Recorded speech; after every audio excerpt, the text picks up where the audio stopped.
I'm not sure actually how much you've talked or how extensively you've talked about the sort of prehistory of the seminar or the context under which it was given, but I wanted to, in order to precise what I'm going to say, make a few remarks on this.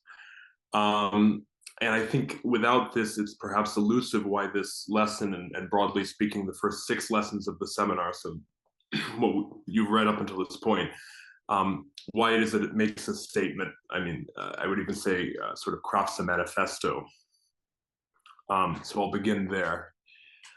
The first 10 seminars at Sontan Hospital were poised by Lacan under the banner of a return to Freud, essentially offering a reorientation in light of its various reductions and detours of what is psychoanalysis. Specifically, in light of, or rather in spite of Lacan's recourse to the at the time accepted linguistics, later shoved under the banner of structuralism by journalists, as well as cybernetics, thermodynamics, statistics, probability. In spite of all this, the issue of psychoanalysis rapport with science was more or less the backdrop, not at all in the spotlight. Indeed, in around 1953 and 55, Lacan placed psychoanalysis as having an equivocal role in light of modern formalized science, being a return to the archaic themes of sense and truth. After the break with the IPA in 1963, the literal question under which Lacan operates at the ENS, at the École Normale Supérieure, indeed greatly prompted by Althusser, the ultra-scientific Marxist, is precisely that of psychoanalysis reports with science. In the seminar on the fundamental concepts, number 11, the tone is precisely of asking whether psychoanalysis is a science, and his approaches to all 4 concepts attest to this, for better or for worse.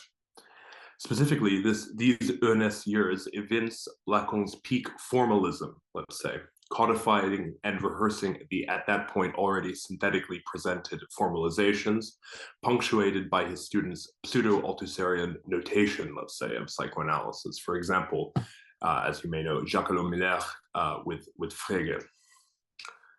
Nonetheless, what the above narrative, qua official, removes is the fact that Lacan almost immediately begins to recoil from the idea of psychoanalysis as a science.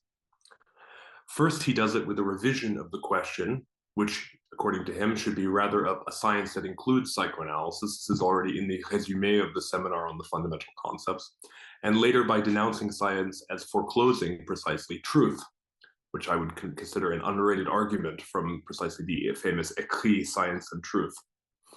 Specifically, Lacan begins to question as early as the 12th seminar, in response to Miller's famous exposé called Suture, or Suture, whether a formalism, i.e. an ostensibly scientific notation of psychoanalysis, is really the way to go. Though it might appear that the lesson toward a logical or logician's practice in psychoanalysis would be continuous with the official narrative, especially if one doesn't follow this thread and tease out various crucial distinctions evinced by Lacan himself, I believe that the lesson in question, on the basis of those lessons from the end of 1968, itself evinces the first clear break with the aforementioned continuity. Essentially, and to put my cards on the table, if only to substantiate and deepen them later, I believe that Lacan is here making a statement about the difference between, on the one hand, a scientific and indeed pseudo-mathematical formalism, and B, on the other hand, a paradoxically psychoanalytic pseudo-mathematical formalization for the later years. That is to say, one at the impasse of formalism. So on the one hand, I shift the emphasis, pseudo-mathematical formalism, and on the other hand, pseudo-mathematical formalization. And we should hear within this, as I will go on to explain, that the practice, the logician's practice bears on the issue of psychoanalysis as a practice, and specifically as one of logical impasses. So to begin on English page 76, where I think Lacan makes his first serious claim, namely that a discipline is a logician's practice. It's a very subtle claim, but I think it should be unpacked. Because to begin with, Lacan already affects a bit of a twist. It's very subtle. It almost doesn't register. This logic that pertains to the logician's practice is not just any logic, but one whose form is precisely not abstracted from its content, per the general or traditional logic. This means that the logic is not what we think of qua logic, a formal or even formalized, as we'll see, language, but precisely mathematical logic. Let's break this down a little more. So as the story goes, according to Lacan, especially by way of Poiré, there was one day when some guy named Descartes reoriented the status of science and mathematics entirely, and especially their relationship to one another. Traditionally, there were those sciences considered branches of mathematics, for example, astronomy, and those considered outside of the purview of mathematics, which, for example, is theology. Yet more specifically, logic, considered by Aristotle and thus the scholastics as an organon, the tool for the sciences, was not what it is now considered under the banner of mathematics, but rather a syllogistic logic, applicable to mathematical and non-mathematical propositions. Descartes, textually speaking, denounces this thoroughly, since this logic purely reduplicates speech and thus is redundant with respect to rhetoric, and instead promotes mathematics as the organon. For example, quoting directly from the chapter 2 of the Discourse on the Method, all of the things that can fall under human knowledge are interconnected in the same way, where this, let's say, homogeneous interconnection is supposedly mathematics. For Descartes, this simply means that mathematical reasoning is the model for philosophical reasoning. Quoting from the same passage, mathematicians alone have been able to find any demonstrations that are certain and evident in their reasoning. Now, it took Leibniz to articulate what the above requisitely implies, namely that mathematics constitute a language, and indeed a universal language, in order for it to be multidisciplinary, an organon for human knowledge as interconnected in homogeneity. And indeed, rationalism as a philosophical project with its so-called deductions from a priori principles is founded on this and little else. Q. Kant's critique, which is based on none other than the observation that mathematicians have certain and evident reasoning because they do not refer to those empirical objects of which science supposedly speaks, but to concepts constructed in pure intuition, that's his jargon. Hence, Descartes' method, and a fortiori science qua achievement of this method, is not founded on something that is empirical, but precisely on something that is constructed. Its only temperament or restraint being essentially Popperian, i.e. not in reference to truth, by which it would be verified, but precisely rather to some glitch in its pure efficacy and indeed its transmissibility, by which it would be falsified.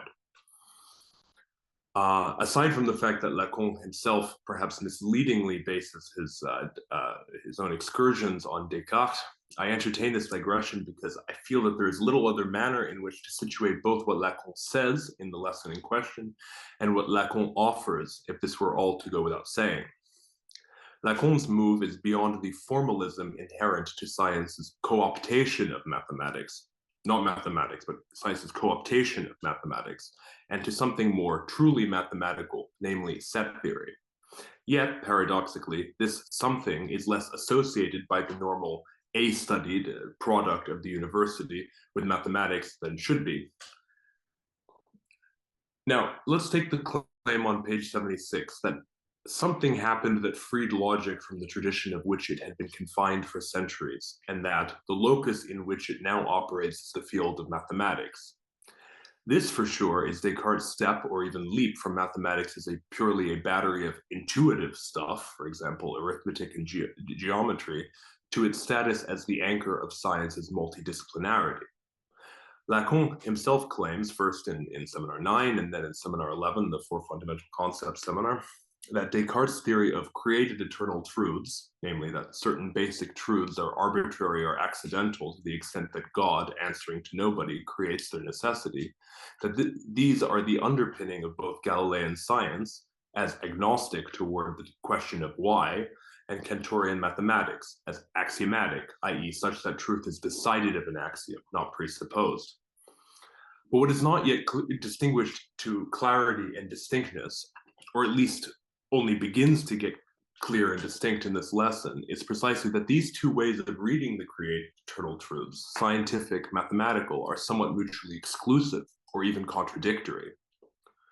All that is said is that, quote, logic attached itself to the field of mathematics, and that a mode of thought that is separate from mathematics, and this is the important thing, even if it sustains the scientific tide. So it's not in the first instance that mathematics belongs to science, but that it somehow sustains the scientific tide. I think that's the important part.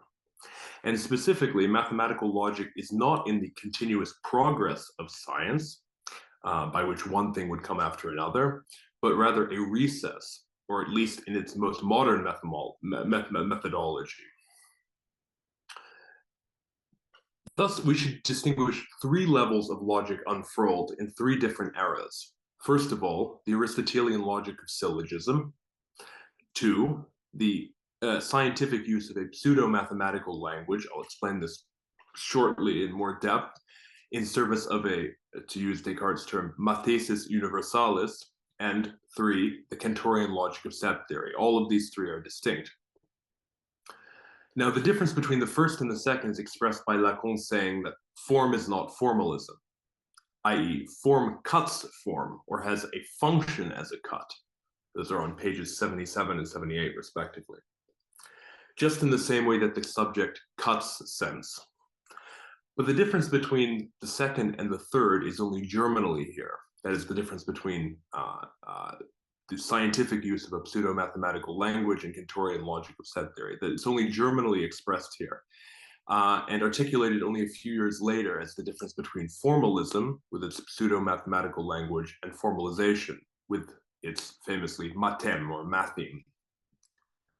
Strictly speaking, and this is the direction in which Lacan's claims, I believe, gesture, this amounts to saying that formalism cuts form, yet this cut is misrecognized in the discourse of science, only recognized, and for a quite specific series of reasons that we will investigate, in the discourse of mathematics, which is precisely not part and parcel therewith essentially.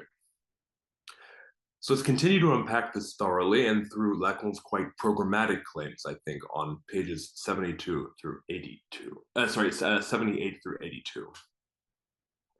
Almost the entirety of this passage, I believe, is readable as a commentary on the quotation from Russell at the top of it, namely, mathematics, this is quoting from the original, which is an essay called Mathematicians and Metaphysicians. Mathematics may be defined as the subject in which we may never know what we are talking about, nor whether what we are saying is true. Now, Lacan reformulates this as follows. Mathematical discourse has no meaning, and that one never knows whether what one says in it is true. He adds the not at all unimportant claim that this formulation did not arise outside of the mathematical discourse, and it's not hard to see, this means that it arises vis-a-vis an impasse in precisely the founding of the logical formalization of this discourse. Lacan here is taking a step or making a leap farther than Russell or anyone else did before him, crucial to understanding the above. Now let's say that Russell's formulation, notice Lacan's parlance, formulation, is indeed within the discourse of science as above defined. Indeed, Lacan says as much in his effective résumé of this material, which comes only later in an écrit called the Liturgie. This because of the fact that not knowing what one is talking about, independence from reference, and not knowing about truth, or per Lacan, not wanting to know anything about truth, are characteristic of science's co-optation of mathematics, or science more broadly. But what Lacan says is different. Mathematical discourse, i.e. what we talk about when we talk about mathematics, regardless of what it is that we are talking about, has no meaning, i.e. it is we who invariantly and inescapably try to finding a meaning in mathematics, try to make sense thereof. How? Precisely, and this is the important thing, by taking mathematics to be a language, when it is, in fact, as Lacan himself has it, as programmatically as you can get on the one hand, without equivocation, which, as he highlights, precisely is the opposite of language, which is always equivocal. And on the other hand, it is pure writing, which, by using the letter, is not a language equipped with the signifier, a point that is only implicit here but becomes very clear in Seminar 18. It is in this sense that, again in Lettre D, Lacan makes the specification that there is a discourse of mathematics and not a language thereof, except, and he makes this point very clearly, except to the extent that it is, I quote, propitious or beneficial to the discourse of science. So now, to examine the complexities of this formulation, let's take an example. In fact, the example, namely of Russell's paradox. Frege's claim that any set satisfying any sentence is constructible fails because the set of all sets does not contain themselves, both contains itself and doesn't. It is no surprise that 2 years earlier in the seminar, The Logic of Fantasy, where, beyond some crucial suggestions in Seminar 9, Lacan first begins speaking of the Semelo-Fraenkel axioms of set theory, the standard axioms accepted by mathematicians nowadays, that in this seminar, Lacan makes the crucial observation that Russell's paradox is, and I quote, not at all a paradox. Why? Because on the level of pure writing without equivocation, Russell's paradox simply is what it is, neither inside nor outside of itself. Rather, it is only a paradox to the extent that we are talking about it, that we are making a discourse of it, or more precisely of mathematics.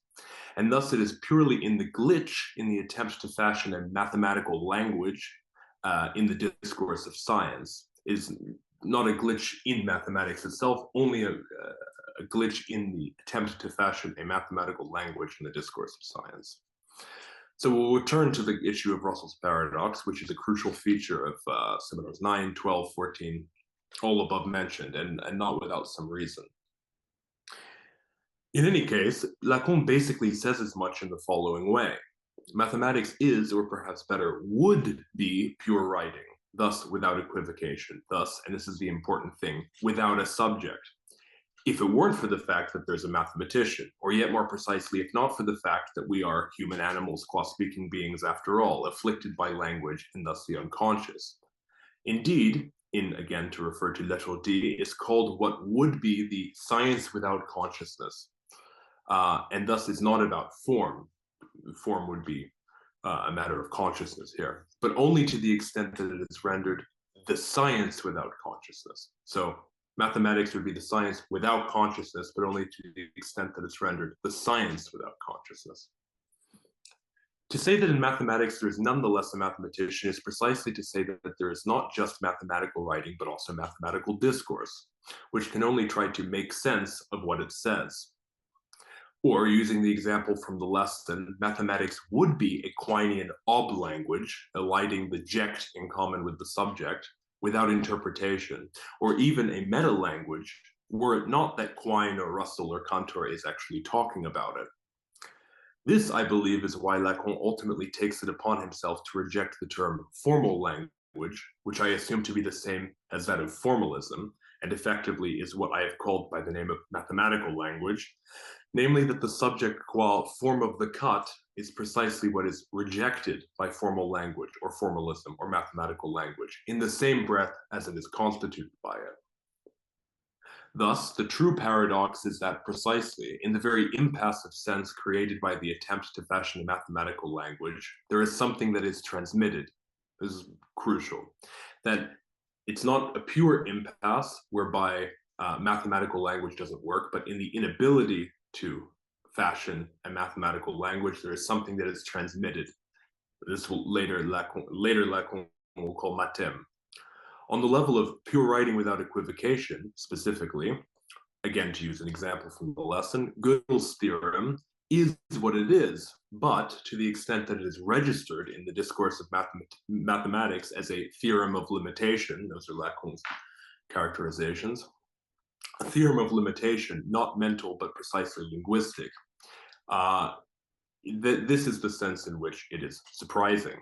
Specifically, it is surprising to us, almost counterintuitive, that the consistency of a system implies its incompleteness.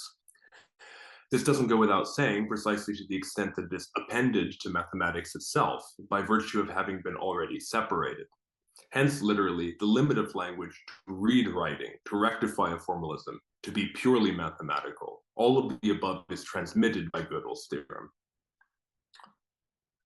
Thus, crucially, Lacan's goal is not that of Descartes or Newton's or Leibniz. It is not, to use later Lacanian phrases, complete transmission, in which mathematical writing would be a subject of its language, but rather an integral transmission, in which the failure of the above transmits an impasse.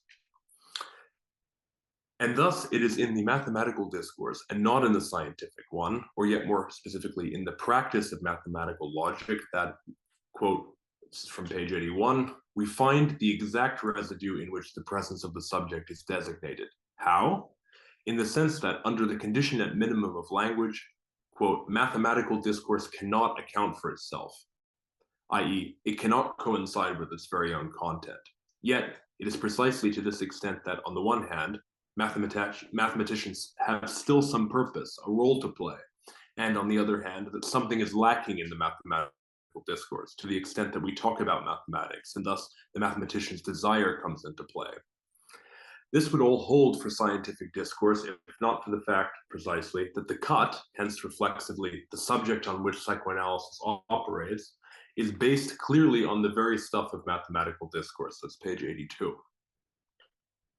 Nonetheless, and then this is a crucial point, this is why it's toward a logician's practice in psychoanalysis, it requires psychoanalysis, and in the strong meaning, formalization, not pure mathematics, but formalization to account for mathematical discourse, or rather to account for how there is any impasse in mathematics, in spite of, and even because of, the impediment of language.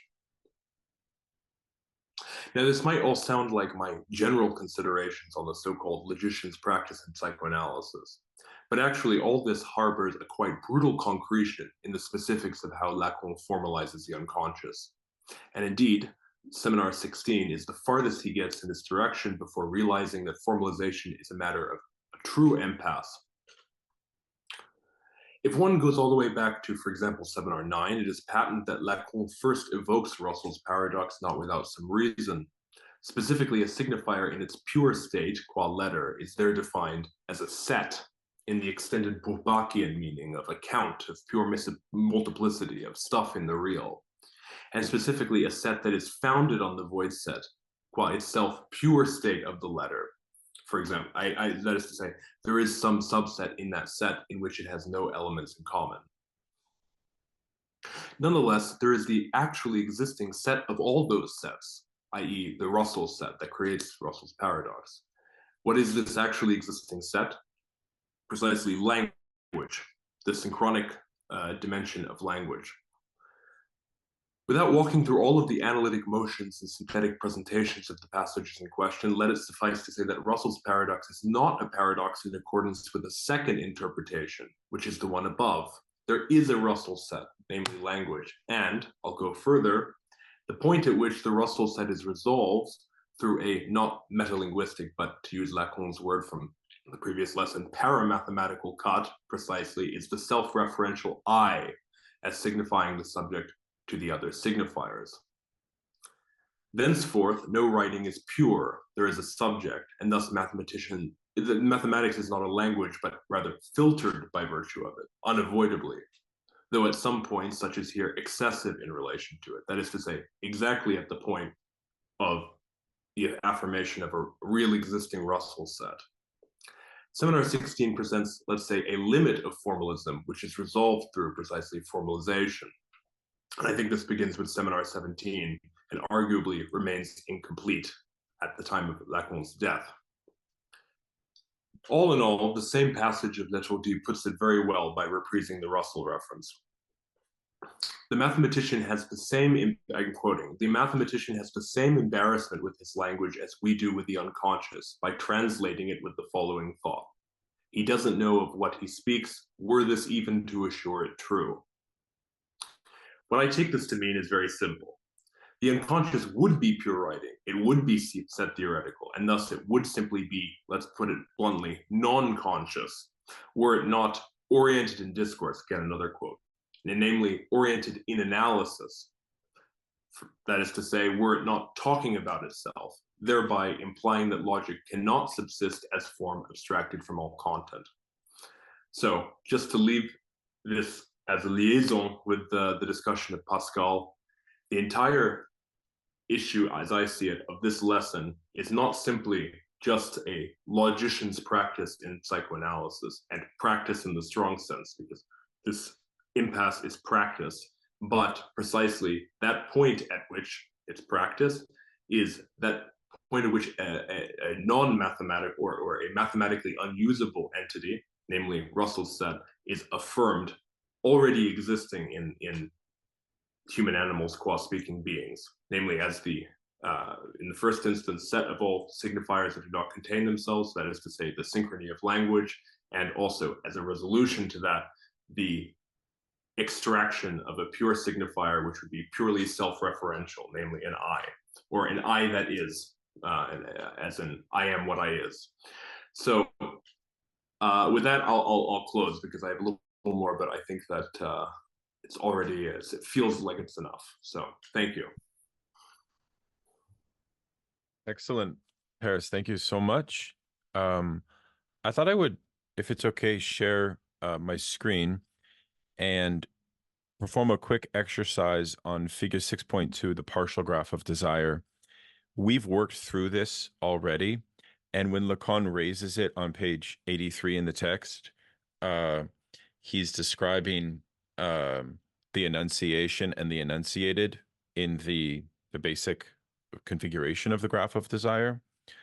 But I thought it might be helpful, if you wouldn't mind, to walk us through it as a diagram, to explain it and perhaps to connect it as well. And then I think many others people will have questions on what you just said. That's sort of my one question. It would help also clarify a couple outstanding questions that I have about it, about his presentation of it. Would that be okay with you? Of course, by all means.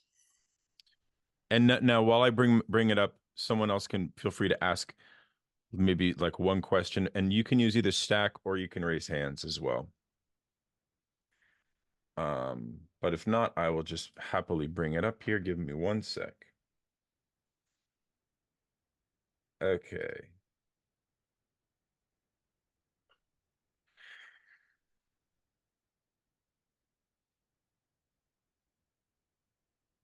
Okay, fabulous. There it is. But I do see that Andrew has a question. Andrew, why don't you kick us off and then we will go immediately back to this. Yeah, so my first, I guess, like, it's not really a question, it's more something funny, but I do have an actual question. So would you say, Paris, that, like, in a sense, Russell kind of encountered the unconscious without realizing it, or the subject of the unconscious? But I guess my confusion is, what is the distinction between, if I'm understanding, because I know you mentioned this in our conversation, mathematical formalism and then formalization? Or are they the same thing? And I guess, in what way is psychoanalysis in that sort of impasse of formalization or formality, if I'm understanding the terms correctly? Yeah. So let me try to put it in a different way. I tried to take a sort of historical and then textual approach, but just to put things as maybe intuitively as possible. Mathematics in and of itself, right, is I think that the radical claim that Lacan was making implicitly at this stage, but I'm trying to bring it out in order to direct the traffic, so to speak, toward his later work, where I think it becomes much better defined. But the radical claim that Lacan was approaching, at least, is that mathematics as writing is not a language, right? Okay. So what does the discourse of mathematics do, at least insofar as it has been co-opted by the discourse of science under the conditions which I mentioned before, Descartes, Leibniz, etc. What it does is it assumes that if it's written, then it can just as well be read precisely as a language, and that it can in fact constitute a language which would interconnect all of the disciplines. But what Lacan is bringing out with the examples of, and they aren't just examples, they actually have, I think, specific functions, which is what I was trying to gesture to at the end. Russell's paradox and Gödel's incompleteness theorems, and I mean, there are others actually which line Lacan's œuvre, but what I think he's trying to do is say that actually there's an incongruence between one and the other, right? Even when we try to, even though it's very propitious or beneficial to the discourse of science, mathematics qua writing, it's not possible to actually compress it fully into a language. And there's a point at which this doesn't happen. In the example of Russell's paradox, the Russell set, in the example of Gödel incompleteness theorem, the undecidable proposition, which actually transmits this failure to put the two together. On the other hand, we as human animal speaking beings, etc., we can't access the pure writing any more than we can access of mathematics, any more than we can access the theoretical pure writing of the unconscious, right? It's only ever oriented through discourse, right? But that does not mean that every discourse, say, for example, what Lacan will end up calling the analyst discourse, compresses one into the other. So, so the difference between a formalism and a formalization, a formalism is one in which we assume writing to be fully integrated into language and vice versa, that for there to be a one-to-one mapping of biunivocal correspondence between letters as written and signifiers as linguistic. And then a formalization, in my opinion, is one that instead starts out from the impasses of these things. And the reason I smuggle in this distinction between formalism and formalization, which is only made in later works, such as the Ph.D., which is very important. I bring that up not just randomly, but a lot of this material is actually kind of résumé, is kind of summarized or put in other words in that text. But the reason I smuggle this in is because I think it's already implicitly there in the way that Lacan is using Russell's paradox, especially when you read other passages, such as the one about how it's not a paradox. That can be read in two ways. Again, as I said, number one, on the level of pure writing, and number two, on the level of the fact that there is a really existing Russell set. I mean, otherwise, why is he using it? Just for fun? No, I mean, there's a whole construction that validates this. So does that address your question, Big Sig? Yeah, that does. And yeah, and I guess you could see how like he's even going to back to like understanding mathematical logic, because if I'm not mistaken, like because he mentions Quine in there, like there's like this divide in analytic philosophy of separating mathematics from logic, but it seems like Lacan, through this process of formalization, is showing how there is a logic to mathematics, and maybe they're not one and the same, but maybe he is kind of trying to get at that, but to understand at the level of writing and how it relates to the set theory and the unconscious.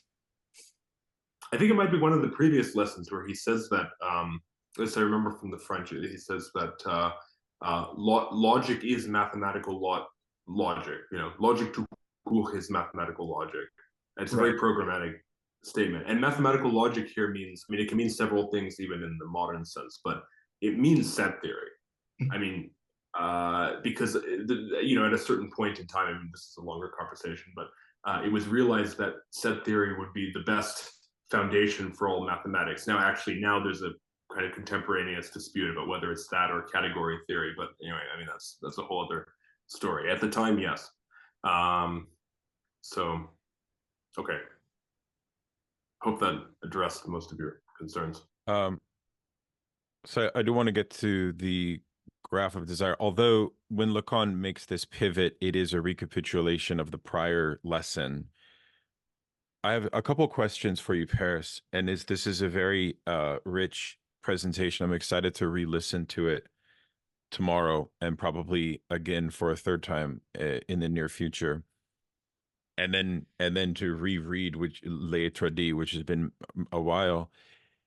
This notion of impasse of formalization, and the subject, and Lacan's arrival at a theory of the subject in this is essential. I think what you've added from the later work, you're pinpointing this as a, and you didn't actually say too much about the background conditions as to why this seminar is particularly important. I mean, you mentioned the question of scientific Marxism and Althusser, and we had obviously mentioned that background condition of May 68. So we have had some prep on that. But I suppose my question is this notion of impasse of formalization. Now, I understand that this division also implies a question about the subject and the topology of the subject. So what's the relationship? Could you sort of review that for us, as well as this notion of what Lacan talks about here on page 82 of the cut as well?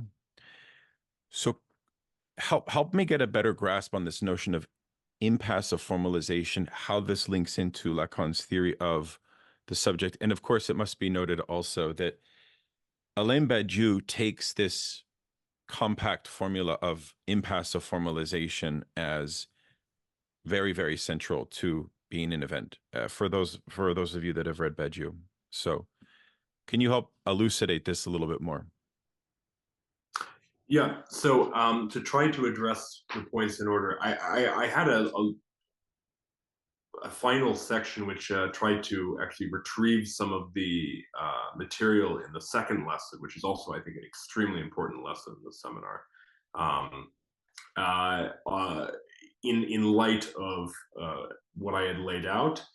But I'll just try to do that very, very briefly now in the context of 68 and so forth. I mean, I sketched Lacan's trajectory, in which I believe that at a certain point he decides to shift focus into the question of psychoanalysis as a science, and therefore psychoanalysis as potentially formalistic, not formalized, but formalistic in the way that I described. But almost immediately departs from that, and I think this is the breaking point.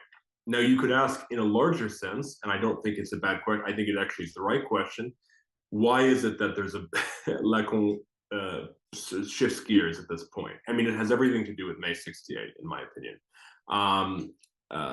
To cut a long story short, you know, on a certain day in time, the actually existing formalism of science, but with consequences, you know, material from the second lesson, a discourse with consequences emerges, which manifests not only the mapping of writing and language itself, namely in a not an integrally transmissible, but a completely transmissible knowledge, which for which Lacan gives actually a variety of examples, an encyclopedia, bureaucracy, you know, all sorts of. I mean, you could say more generally the absolutization of knowledge. Not only does it manifest that in a material way, but it also manifests what it forecloses as a return, you could say, that being an impasse in its attempt to manifest such a formalism. So what is that impasse? I mean, Lacan says it more or less squarely in certain earlier writings, but even the second and third lessons of 16. Psychoanalysis is the return of what is foreclosed in science. And okay, so understanding that as the backdrop, then we can see how May 68 is itself the evidencing, you could say, of an impasse in the formalism of science, insofar as it takes at the helm this thing which Lacan ultimately ends up calling, though he already uses this term, university discourse. And so there is this thing, the university, which in its discursive form tends toward the absolutization of knowledge, what he calls in the next seminar, the other side of psychoanalysis, he calls not a knowledge of all, which would be a kind of pre-modern sort of like almost like sage-like knowledge, but rather an all knowledge, un tout savoir. What he calls that is essentially manifest by the hyperdominance, I would say, of the university. And May 68 is the manifest impossibility for that to function without a total collapse of discourse, what he ends up calling in a collapse, especially apropos of the capitalist discourse, a collapse or implosion of la crevaison, a flat tire. So that's the first thing that I think is important. So it has everything to do with May 68, I think. It's not a coincidence. Then the second thing, which is a matter of the cut. So what I said about the cut is that what I believe he's saying here is that, okay, very clearly, formalism cuts form. Form here taken in the sense of a form which would have as its complementary a content, which sort of vaguely Aristotelian scholastic concept that he gets very explicit, especially in the next seminar in critiquing. But what I was trying to proffer, and I think you can, again, the quotes that I was trying to pick out, I think demonstrate this, is that this cut that formalism makes in form is not itself recognized in the formalism. So what does that mean? That means that formalism allows you to describe that the subject, and specifically the subject of science, right? But science is precisely constituted on rejecting that it has a subject. How? By taking something which need not in its pure state have a subject, namely mathematics, and trying to compress it into language, as though language were not to have a subject. So to add all the pieces together, what does that mean? That means that there is some other discourse which Lacan identifies as mathematical discourse. Now, this is not mathematics by itself, but rather mathematical discourse insofar as it's a mathematician talking about it and finding it strange that, for example, there is a set satisfying a formula that is neither in nor outside of itself, or finds it strange that consistency leads to incompleteness, blah, blah. So it's in mathematical discourse that this is evinced, because these points of impasse evince the inability to compress mathematics into a language, and therefore evince the impossibility of a specifically scientific formalism. And now, in terms of a topology of the subject, which you also mentioned, that becomes now more complicated, even on a formal level, but I can try to approach it by basically saying that I think Lacan, as he's building up his topology, especially from, again, Seminar 9, they happen one after the other, set theory and then topology. And there's a good reason for this, and I even have a close colleague working on exactly this problem, Maurice Hermann. But for Lacan, topology is where we are able to actually almost see the cut, actually make a form of a cut. This is why I quoted this passage, the subject as having a form of a cut, namely as the objet. And this is not to be discounted, because we read a lot of these passages from the ENS seminars where Lacan is downplaying the idea that, even in this lesson, I didn't address it because it was too much, but downplaying the necessity to imagine what this would be. But this is always a necessity, that we imagine what this would be. Even though we can describe, say, a topological object like a torus without recourse to visualizing it as a donut, nonetheless, we visualize it in some way, say as a rubber sheet with arrows, its fundamental group, that looks like something. And Lacan's claim is that topology can literally make intuitive our pure writing. So we can take, he gets also very literal about this in the fifth lesson, I think, of 18, where he says that the written is always traced. Or in little d, where very interestingly he mentions that topology allows us to extend to intuition. It's a very subtle comment that he makes, where you easy to read over, but extends to intuition, not past intuition, not extends past in the rationalist sense of, oh, we have these intuitive things, but then through deduction from a priori principles, we can extend past intuition. No, extend to intuition, to take something like a cut, which is almost by definition impossible to conceive, and actually render it intuitable. So this is the sense that topology takes on, I think, in Lacan as a very key, crucial supplement to set theory. I mean, there are more even technical, formal levels of this, but I think that's the general point. Was there another you made, well, Daniel? no, that's very good, because I felt that he's moving here on the screen to in 82, at the end of 82 into 83, to talk about the formation of the I, and he's introducing the unary trait, which comes back shortly in the introduction to Pascal as essential, given that historically Pascal and the wager locates something about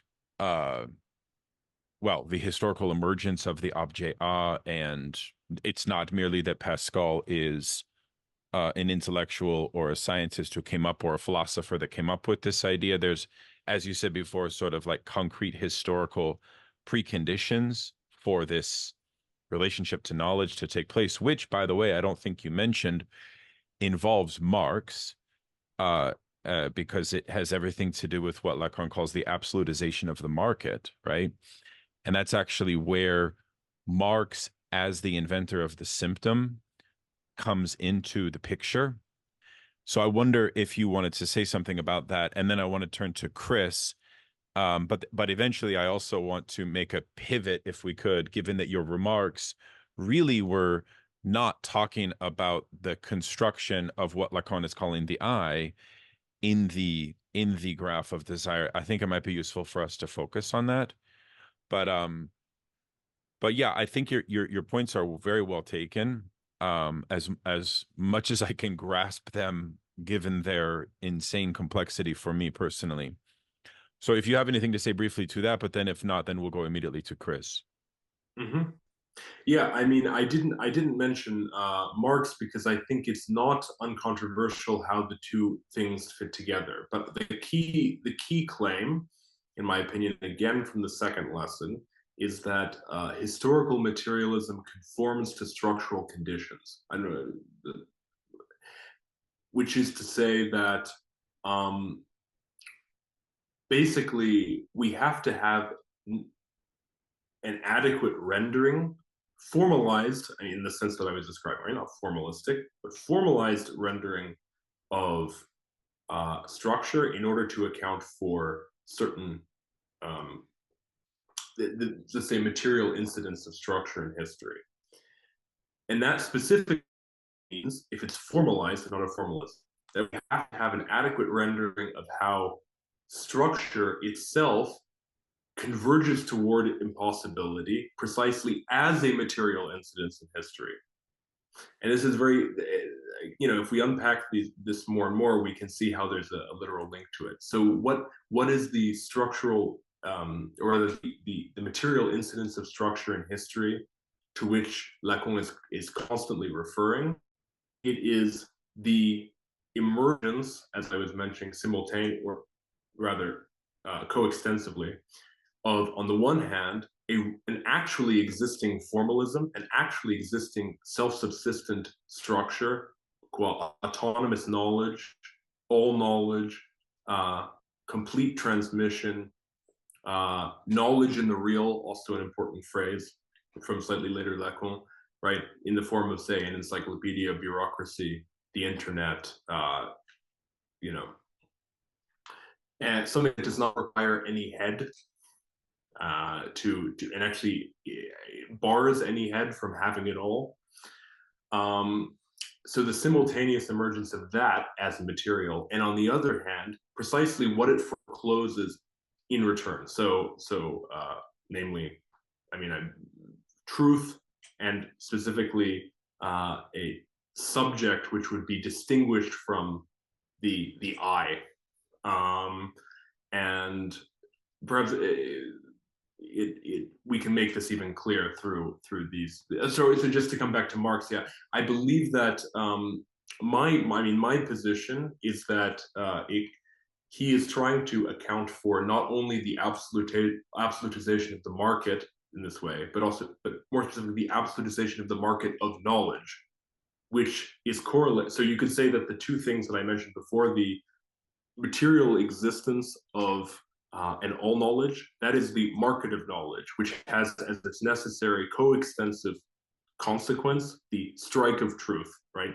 That which returns it, and this is only adequately comprehensible under the guise of formalization, namely an account of the impasses of formalism, of the actually existing formalism of modern science. So, okay, that's that. And then to go into the graph, I didn't go into the graph because likewise, there are many complexities which are opened up, and this is material that's obviously developed much earlier in Lacan. I mean, more than 10 years earlier. The important I was going to say one quick thing is that one quick thing, if I could. The passage that I've highlighted here at the bottom is a very pivotal passage where he's really introducing everything that Paris has talked about under the notion of the cut into this introduction to what he's calling the partial graph of desire here. So I would just pay attention. If people can read that on the screen, it might be useful, or someone could read it out loud. Either way.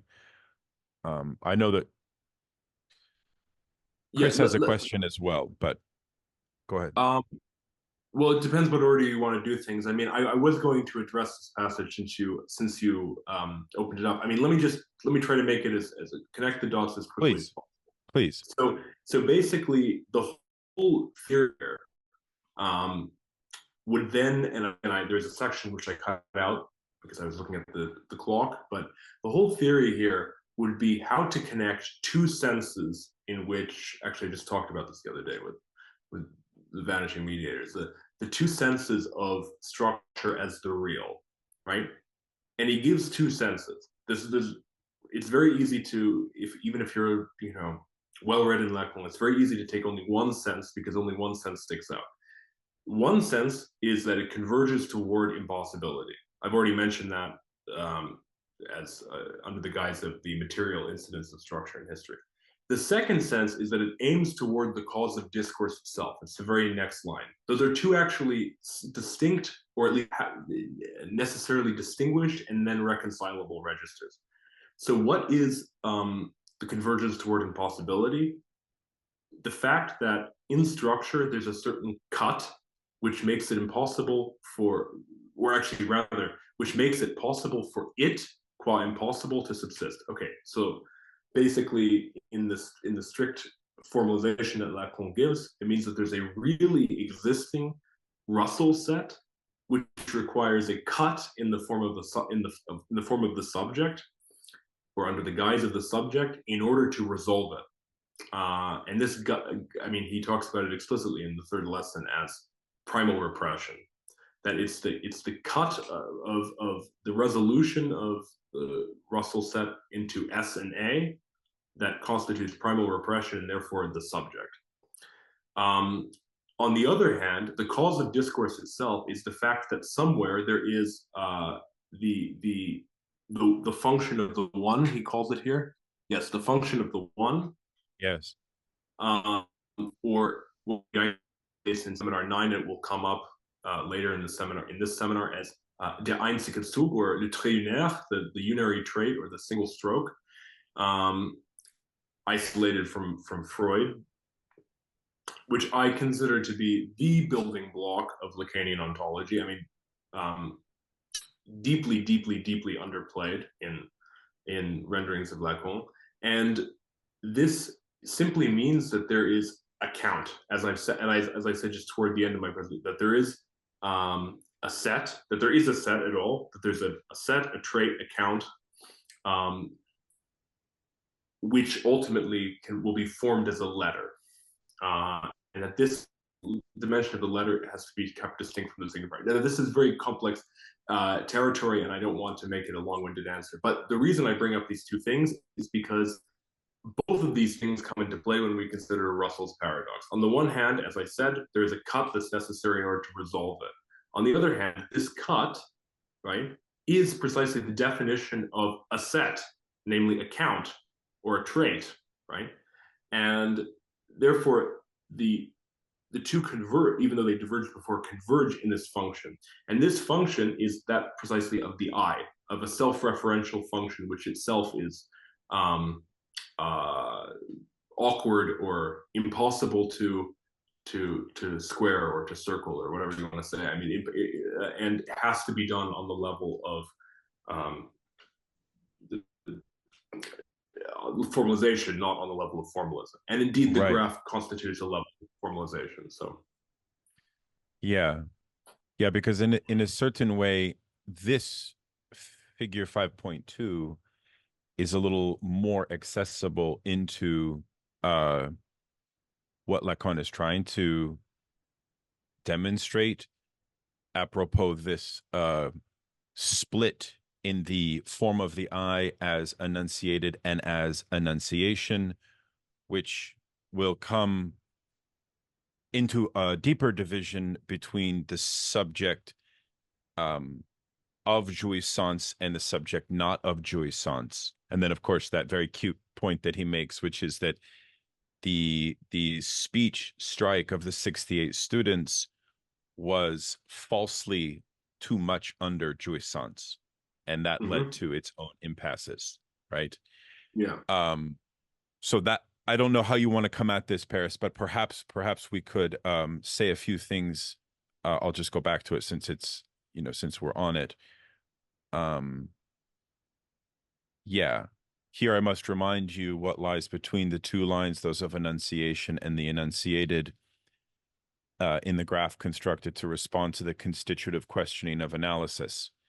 To the constitutive questioning of analysis, the intersection of these two horizontal lines by a third line, that of signifying materiality, or the elementary differential chain of phonemes, allowed us to designate 4 points of intersection whose status is precisely given in written terms. So I don't know if you want me to read through this, if it's helpful, because he's really talking about speech as conditioned by free association, right? That's kind of this notion here of, is that how you understand that as the, what is the meaning of constitutive questioning of analysis? Yeah, well, that is like the analysand asking the question. We talked about this last time. Who am I to the analyst, right? This kind of, right? And that was where the question of the I comes from. And that very strange thing, Paris, from the prior lesson where Lacan talks about, what was it? You guys can remind me where he makes a pivot. It's not so much of who am I, but like, what is the thou, and then the notion of the subject supposed to know as in a position of like a godlike I, right? That was very interesting, but I'll stop talking and perhaps you might want to say some things about this. Yeah, I'll just say briefly that because it allows me to make a more general point that I wasn't able to get to, which is, I think, quite crucial. Basically, the raison d'être of formalization is very clear on the level of the graph. though not in this material. One has to look back to seminars 5 and 6, especially, to see this, but it's actually very clear there that formalization, strictly speaking, is on the one hand, as I mentioned, a practical question, the question of a logician's practice in this case, but a practical question of analysis. Literally, it's a construction that one undergoes, but at the same time, it is also a reconstruction of one's development. Quite literally. I mean, without that, it makes very little sense. And often this dimension gets played as though formalization would simply be a way of transmitting something or of writing it on the board or on paper or whatnot. But specifically in the case of the graph, Lacan's, again, explicit aim is to contrive a method by which, or a kind of, let's say, basic matrix of coordinates by which an analyst can actually achieve a reconstruction through formalization of an analysis history. And so, I mean, I won't even, because this could take an entire hour and a half, whatever, to just go through the details of the graph. But basically, cutting a long story short, right, he takes as his starting point, as a condition at minimum, just the deviation that happens when a baby makes a demand of specifically the mother, right? Just the deviation from a pure need, right? And from this deviation, there are several stages which allow it to be resolved in such a way that one at a certain point in time, around 3 to 5 years, becomes a kind of adjusted post-Oedipal baby. Now, of course, not without problems. That's why there is psychoanalysis.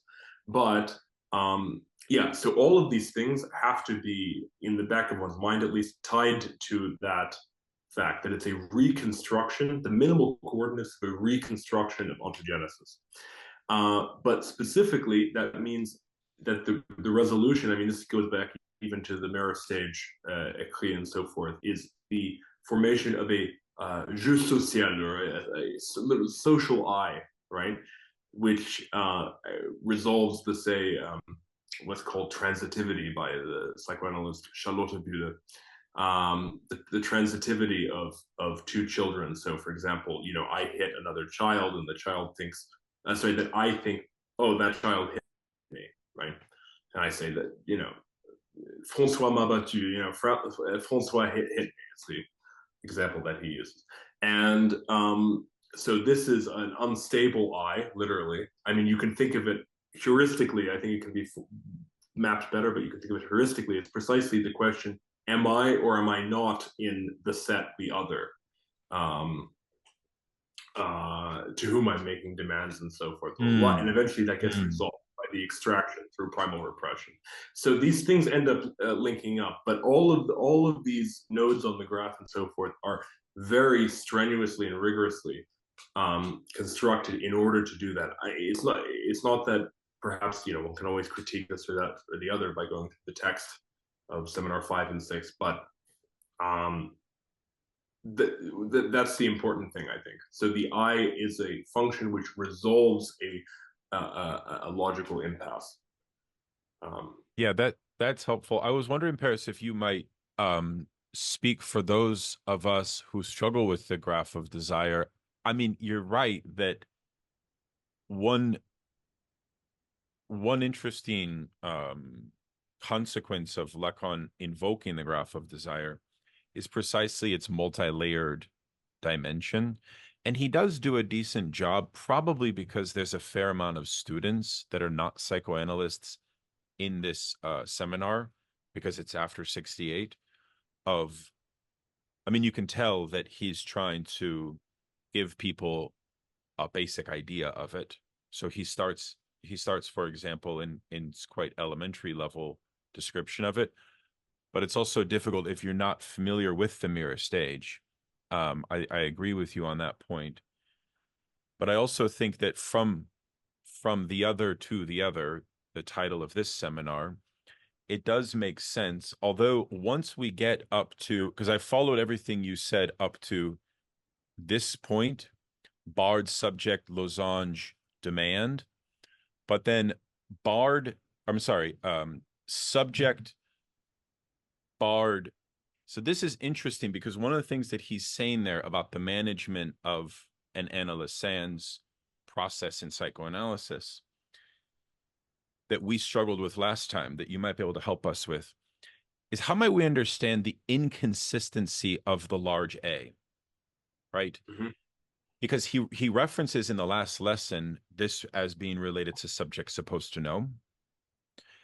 And people were asking, Lacan is kind of flirting with the fact that the analyst is seen by the analysand almost, well, as a subject supposed to know, but then there was a slight confusion regarding the necessity of the inconsistency or of the bar on the large A. Perhaps you could speak a little bit to that. Yeah, I mean, I think that I haven't mentioned this again because I tried to go through more very sort of brutal basic aspects of the formalization. But for the first time here, and I believe that it's the first time that he seriously considers the Gödel incompleteness theorem, he's trying to distinguish inconsistency from incompleteness. And I think what's only okay, certainly since almost 10 years before, the analysis works because there is the transference, and the transference is the investment of something in the analyst, which would be the actual existence of the big A, namely the small a. So, or he isolates this in terms of the agalma in Seminar 8, and this relationship of big A and small a, big A not barred and small a, is already manifest on that level. Now, the important thing about the barring of the A, right, is this whole question precisely of inconsistency versus incompleteness. And just to give a heads up, I really believe very patently, Lacan ends up saying that no, if you want a deeper negativity, quote unquote, it's incompleteness, not inconsistency. Why? Because of the fact that actually inconsistency, the inconsistency of the other, is already an aspect of ontogenesis. Namely, when I as a baby am making, or as a child, am making demands of, in this case, my mother, right? And ultimately, there's some point at which she can't, or no one can give a response to my demand that is satisfying, and so I have to undergo this thing called primal repression, where I precisely repress the whole question of what am I for my mother specifically. When this is the inconsistency of the other, my ontogenetic other, namely my mother, is already inconsistent. Right. So the point of analysis should not be to reveal or manifest the inconsistency of the other. That would be, I think, a gross, not only oversimplification of the text concerned here, but also just in terms of, thinking through the issue on a very intuitive level. It means you have a deficient analysis, if that's all that means. Because it would be a neurotic supposition that the other is inconsistent and that there's simply one special other, namely the analyst, who would somehow give consistency to this by being a sujet supposé savoir, or a subject supposed to know. So I think that's to me the sort of important line of thought going on here. And yeah, because one more note. Sorry. Well, no. I was just. I mean, it is striking that he says here that I have broached the signifier of the barred A many times, but I've never completely elucidated it. and I feel that it has everything to do with the question of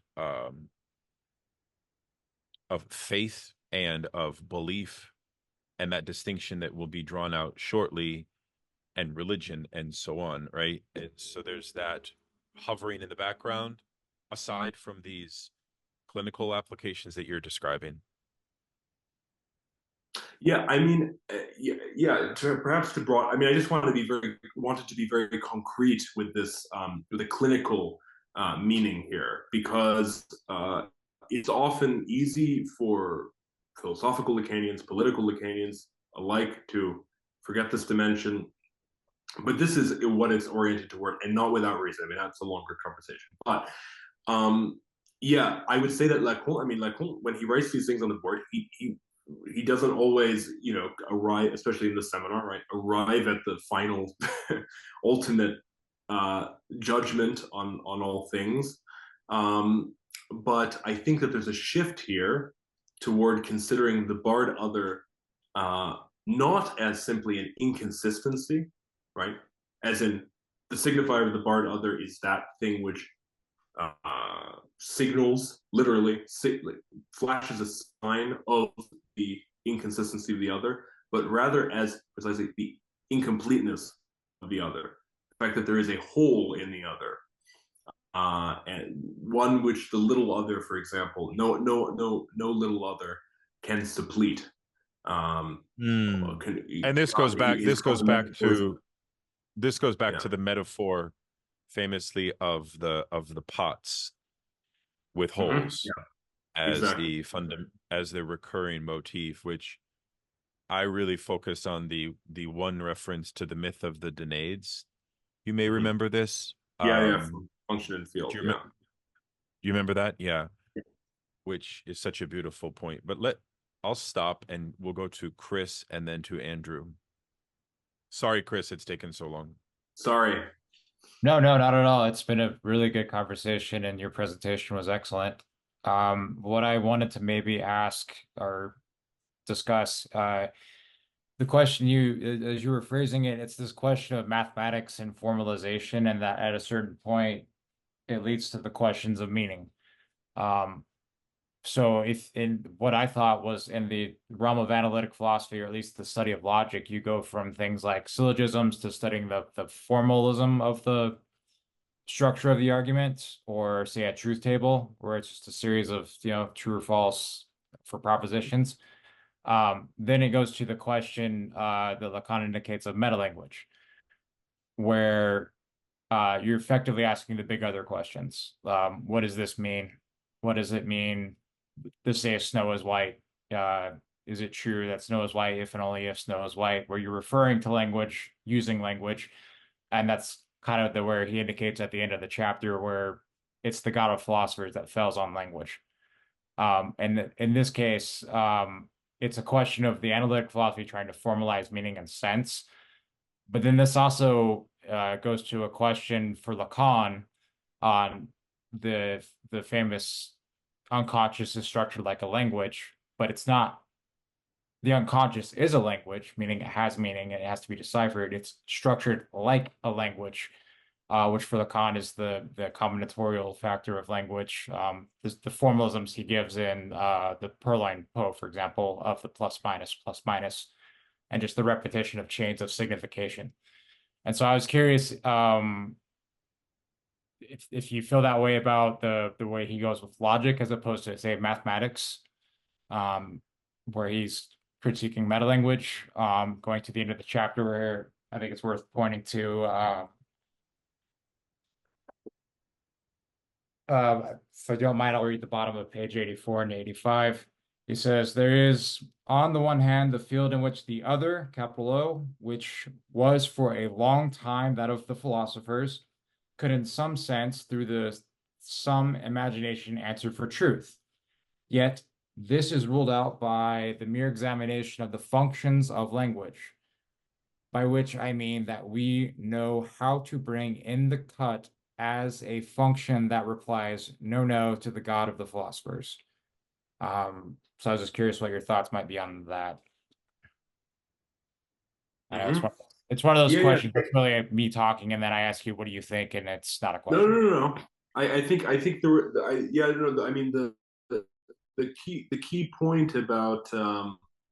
Let me put it this way, and see if I got you right. Because it's a very good point that you raise about the unconscious structured like a language does not mean that the unconscious is a language. That's very crucial, and I would say even gross misunderstanding among Lacanians.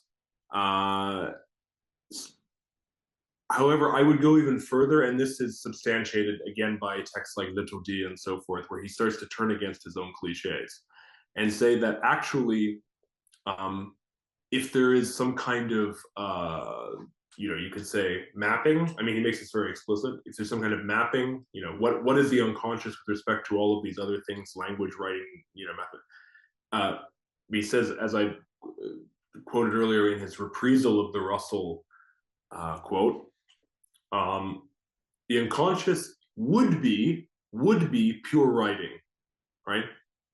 And it's only to the extent that it's not, that is to say that it talks about itself, that it can be oriented in such a way as to be retrospectively structured like a language. I mean, that's a paraphrase from a passage from Little T, which again, it's the same passage that is more or less sort of resuming or rendering account of this passage from 16. So yeah, just I would go even further in that direction against the Lacanian cliches. Structured like a language ultimately means only retrospectively from the point of being, as he puts it, oriented in discourse, namely in analysis. And this way is exactly like mathematical writing, which is only oriented in the mathematical discourse, namely by means of its impasses, right? Okay, so then to get on to the whole issue of, again, didn't quite get there, but you can make the liaison with the whole issue of the God of the philosophers, because, okay, let's take, I mean, this could even have been a follow-up to Daniel's series of points, like the objet A, ultimately Lacan ends up defining it as the I that is, right? I mean, that would be a very simple equivalence, right? The objet A is the I that is. The I itself is primally repressed, because without this primal repression of a self-referential signifier, right? Or rather, I should say, the I is the substitute for something that's primally repressed, namely the subject, because without this repression of the referent of pure self-reference, namely the subject, without that, then the Russell set of language would collapse.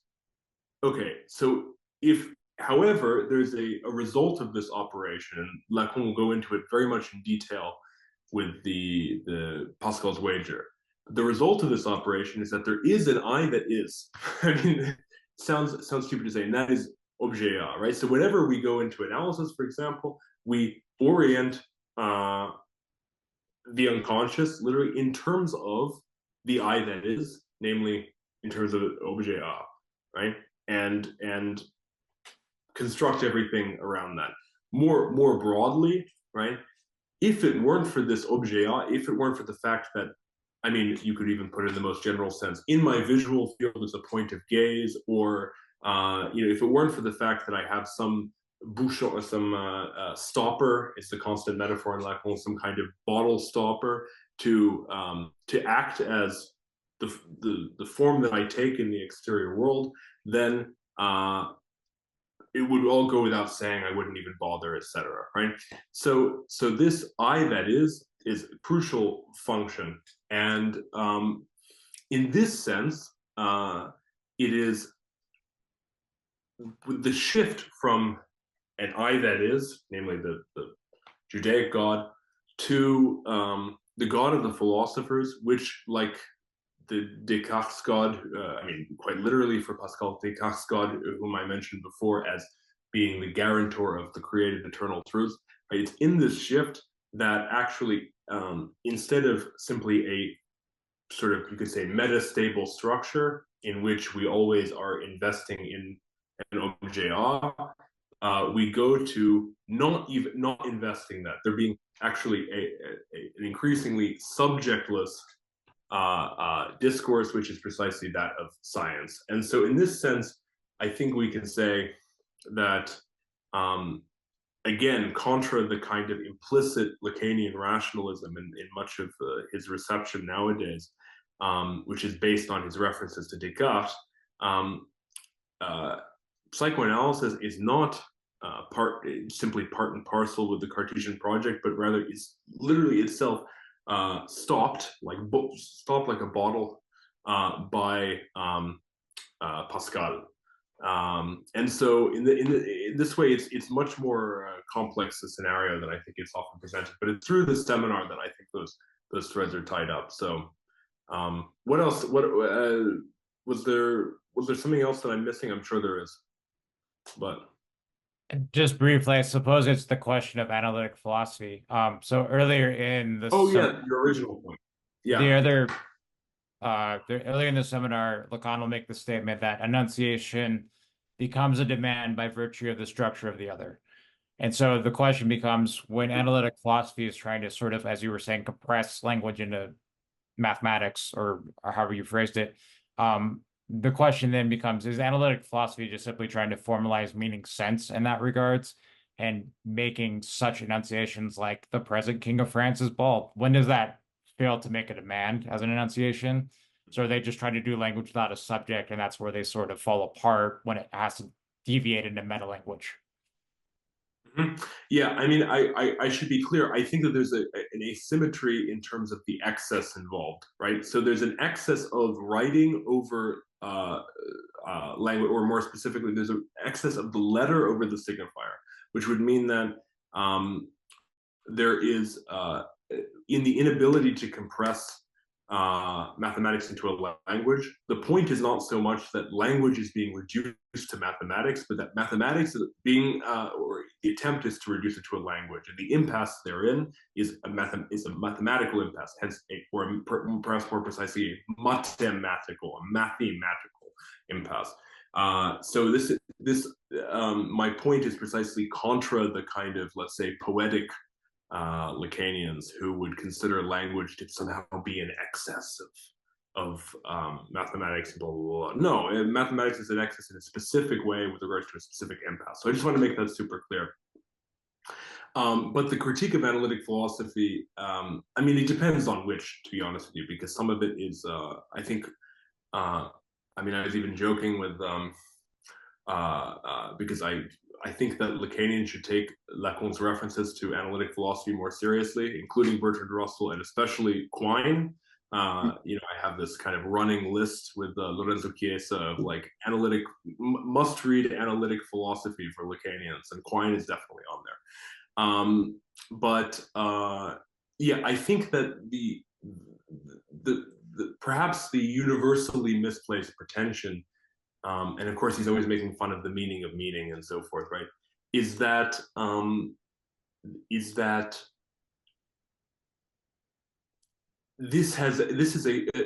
put it this way, that mathematical, what we call language in mathematics, in mathematical logic, right? Like as in what we call even a statement, right? Such as a set contains itself or something like that this has anything to do with natural language, right? Or more precisely, that it models it directly, that it doesn't. And I think Lacan's point is ultimately that mathematics, specifically set theory, can model language, but only ex negativo, i.e. through an impasse. And that's the whole point of Russell's set.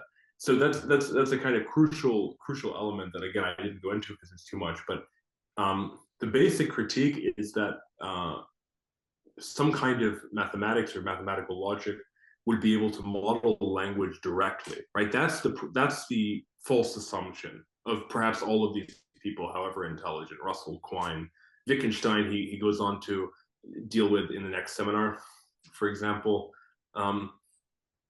Whereas it can be modeled, but only through an impasse. And that is a specifically Lacanian thesis, and it can be discussed in the terms of analytic philosophy, but nobody's bothered to do that because I think that most people are interested in truly the poeticism of saying that somehow there's an incongruence between writing and language. But does that more directly answer your question? I'm sorry I didn't answer it right to the Yeah, end. it's good. And the other thing I would just throw out, and I'll stop on this, is when Carnap is critiquing metaphysics, right? He starts making up words to prove the obvious point of, oh look, tuvi isn't a word, so it doesn't refer to anything. So, and the question, of course, is that presupposes the big other in that conversation where you already know that this is a nonsense word. I'm making it up. We all know this.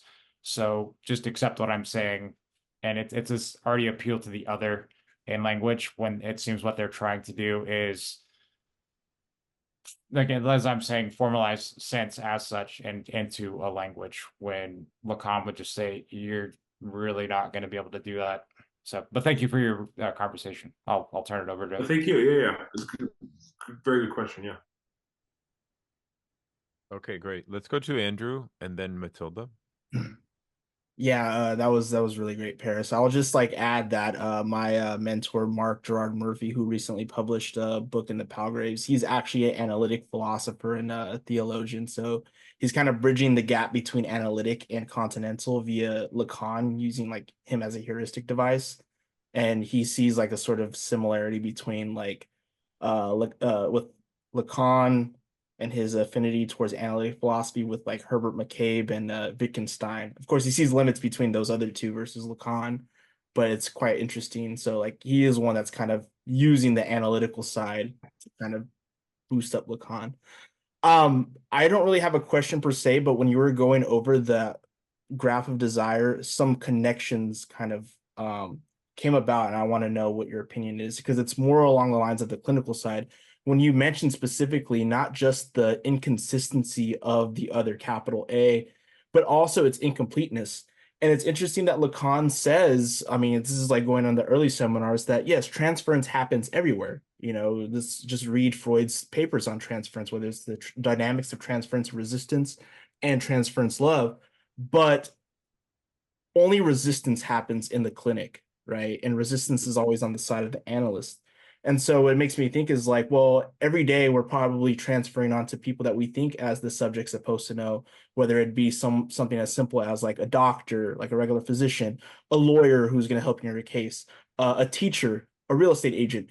And the knowledge that they have is sort of concrete, whereas the analyst is always sort of speculative and it keeps you guessing, like, what is the analyst? Like, what is the position of the analyst? What is the analyst's role in psychoanalysis, and what is this notion of the cure, and why is it that the patient transfers so much onto them, right? All these sort of unconscious content. And it seems like that this notion of like the inconsistency of the other, capital O, and even incompleteness is made possible in light of not only transference being the main tool of free association, but also the side of resistance, which makes the direction of the treatment possible. And I mean, Lacan in early as Seminar 2 brings up schema L, or L schema, to show like the relationship between the ES as subject, which I think is like his version of id, and then like little o as little other, ego, and then big other. And then there's this imaginary wall of language, like the imaginarized form that keeps the S and the other from connecting, because what is the unconscious for him? As early as function and field, it's the discourse of the other. So to me, it seems like this is made possible by the resistance and transference. Yeah. I mean,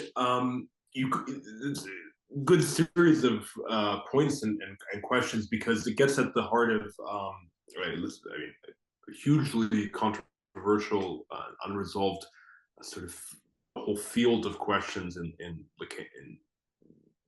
renderings of Lacan, which is precisely what is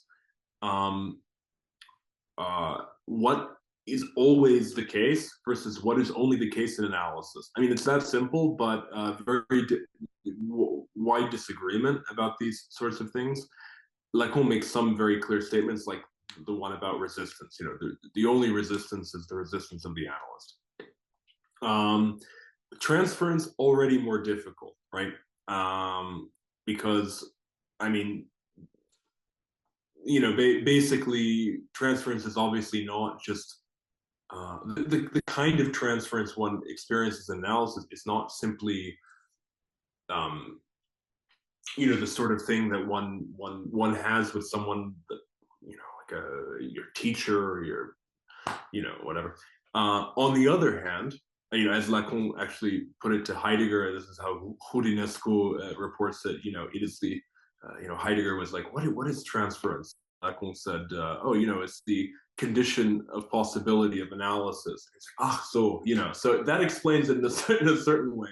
But on the other hand, it doesn't actually explain everything, because on a certain level, there must be some transference in order that actually there be the unconscious at all, right? Because as what if I purely just had an unconscious, then why would I not simply stew in it, right? I mean, that's the question, right? It's because in some sense I'm always transferring to some degree on other people. Okay, I just say all that because there's not. I don't think it's a completely an entirely clear issue in Lacan.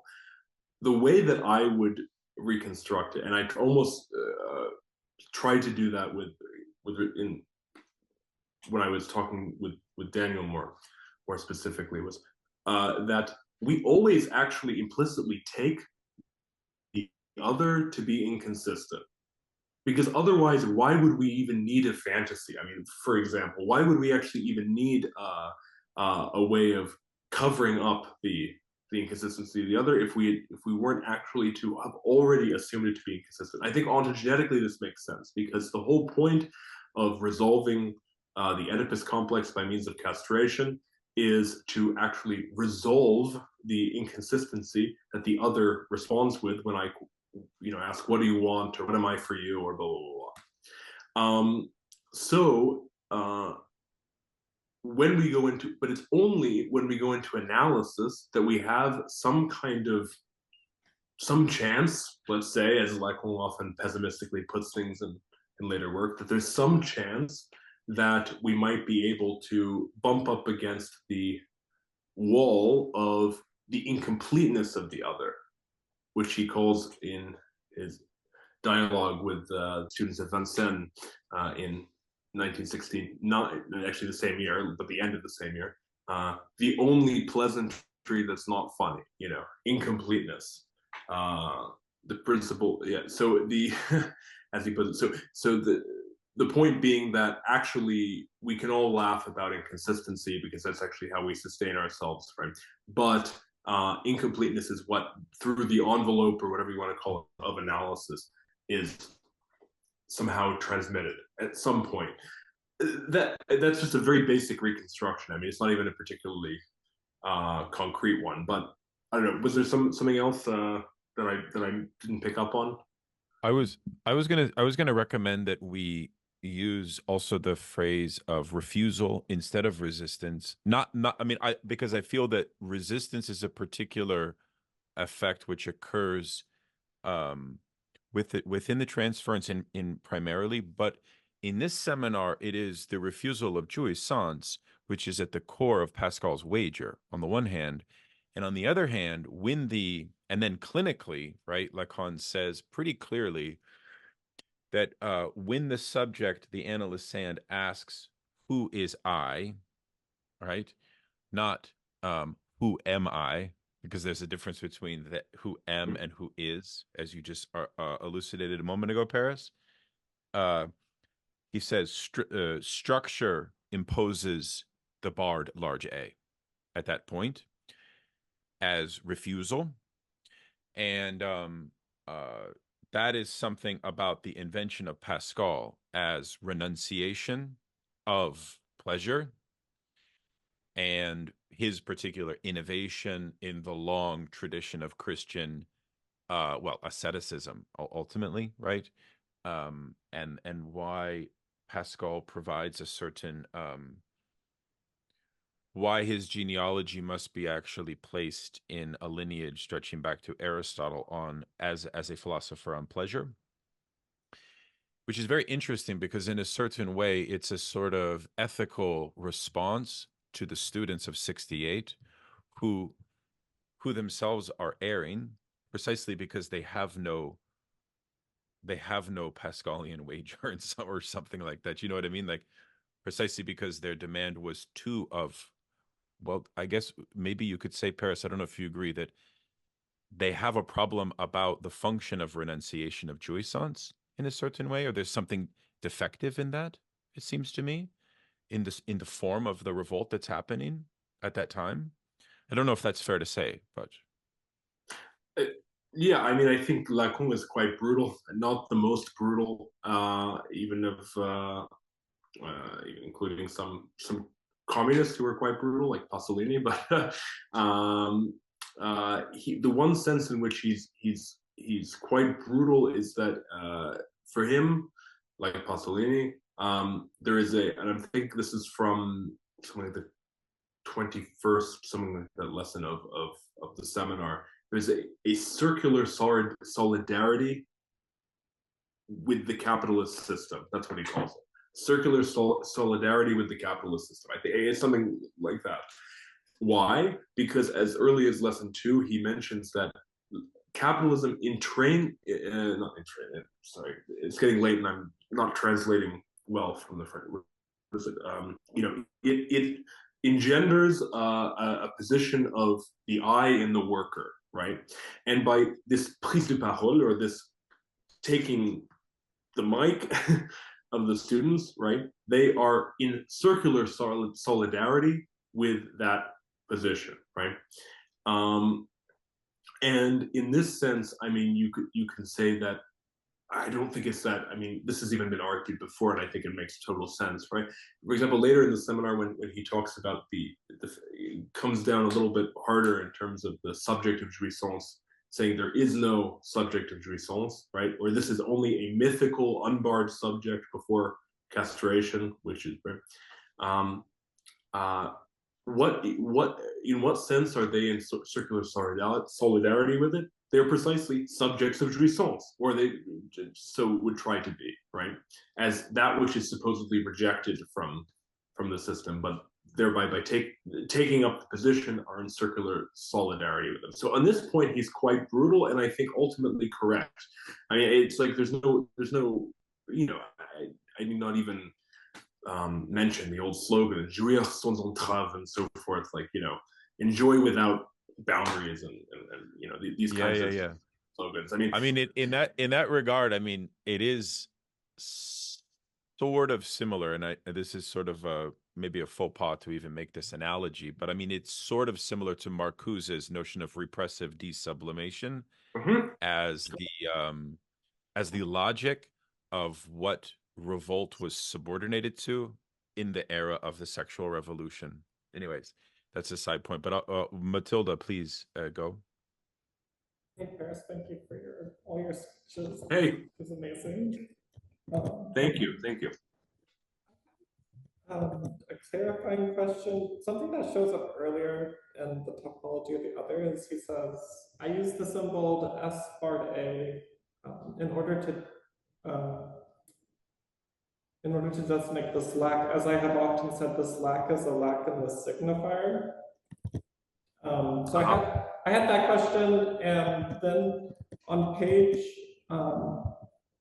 84, just below from where we were looking at the graph, I was wondering if we could touch on where the paragraph that starts on the lower line, it moves towards SA.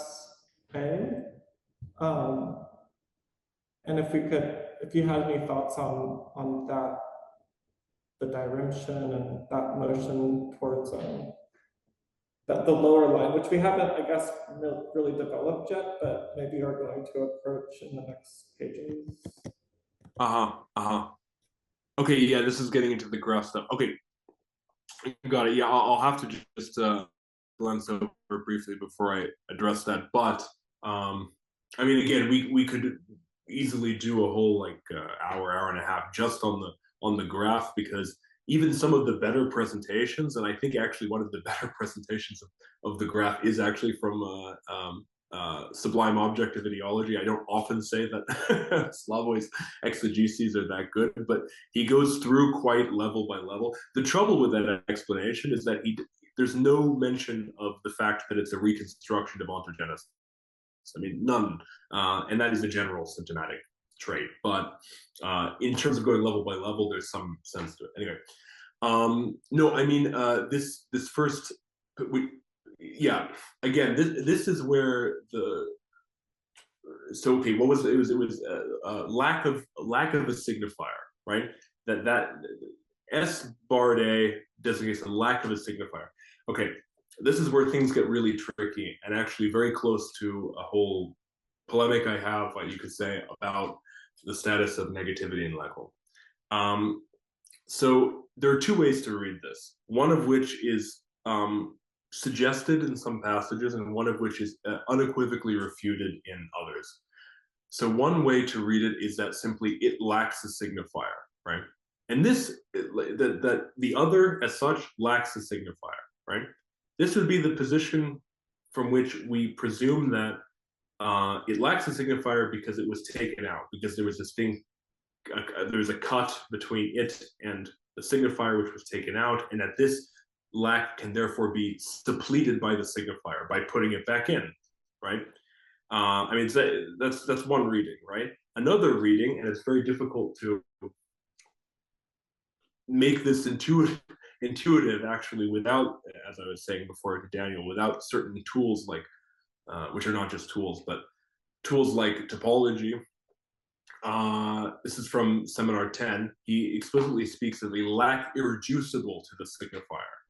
And okay, let's go through that briefly because I actually think it's worth making palpable.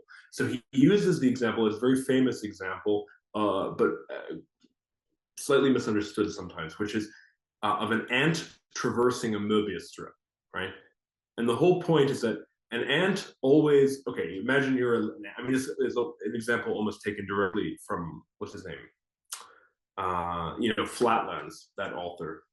Anyway, it doesn't matter, but like a two-dimensional being, right, traversing a Mobius strip will always think, okay, there's another side, right, to this Mobius strip, right?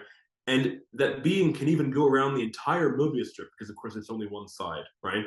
And think at every point there's another side, right? So that actually distinguishes two lacks. One lack is the supposition. This is where things get confusing for people. I mean, like Lacanian exegesis, or supposedly, like it's not that complicated. On the one hand, there's the lack, which would be supposedly suppletable by or supplementable by the signifier, namely, when the ant thinks to itself, oh, there's another side to this Mobius strip, right? So if only there were just to be a parallel me, or I were to be put on the other side, then I would be able to experience the whole Mobius strip, right? Versus the lack, which is precisely that I traverse the entire Mobius strip, and yet I never see the other side. Even if I see every part of the one side, I never see the other side. So the two, that is not suppletable by the signifier, or the because of the fact that if I were to put myself on the other side, that wouldn't change anything about what I traverse, right? So this lack, irreducible to the signifier, as he calls it, is the lack concerned when we're talking about the whole in the other, as opposed to something like the split in the subject, right? Split in the subject is a matter of being split between two signifiers.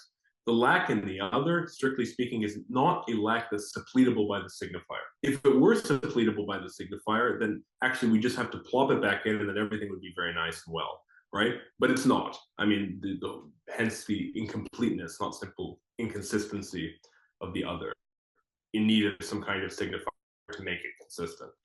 So yeah, that's, but he tries to make this palpable in several ways, and I actually think that one lesson, which is helpfully, not always Mladen is helpful, but in this case helpfully titled by Mladen, a lack irreducible to the signifier, this lesson from Seminar 10 is super.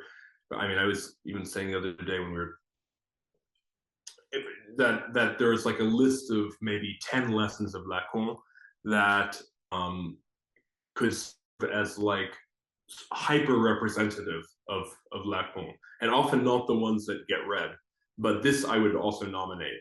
Second lesson of 16 and 10th lesson of 20 and whatever it is. Like I think it's 10th lesson actually of 10 called on a lack irreducible to signifier. So I think that explains the first part. Now the second part, I mean, we can go a little bit into the graph. Why not? I mean, let's see. Do we have it on the? I chose. I can go back to the one where we were. I brought up the one from the prior lesson, which is more elaborated. I don't know if what you prefer. I can go back to the one that is in the logic lesson if you prefer. Well, why don't we just go to the page which Matilda mentioned? Like, which was it? 84? Yeah, page 84. Okay, yeah. Sure. It's the paragraph Give me that one starts sec. on the lower line. Mm-hmm.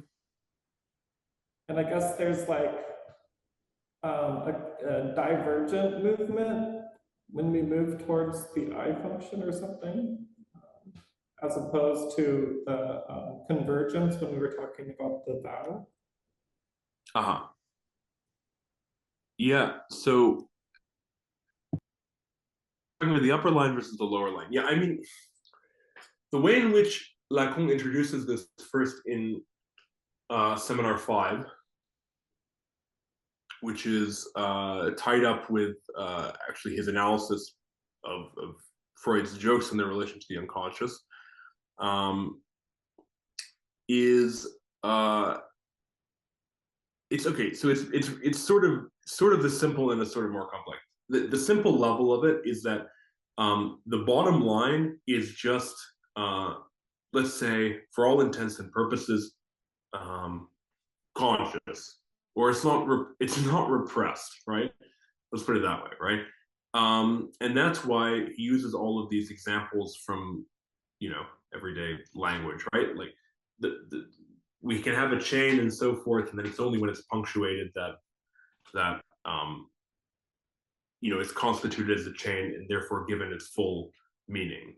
Maybe the best example in popular culture being, Rammstein, du hast, right? First just do, you, then you, du hast, you have, and then you have, du hast mich, you have me, du hast mich gefragt, you have asked me, and then blah, blah, blah, so forth, right? Each time the meaning substantively changes by virtue of sliding the punctuation further.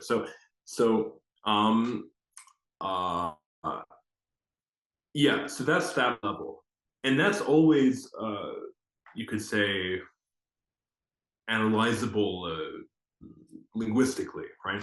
But the top level is the repressed level, which strictly speaking, I think in the final analysis cannot be analyzed according to the same tools, right? It's parallel, but precisely to the extent that actually they are the reprisals in impasse of the bottom level. So what is the reprisal in impasse of the punctuation? Sorry, I should be more, I don't know if I forget if he uses the word punctuation in this text, but the little s, a, as in signified of the other, the effect of sense when there's punctuation, otherwise known as, for example, the point du capitaine, the button point or of a, like on that this Quilting point.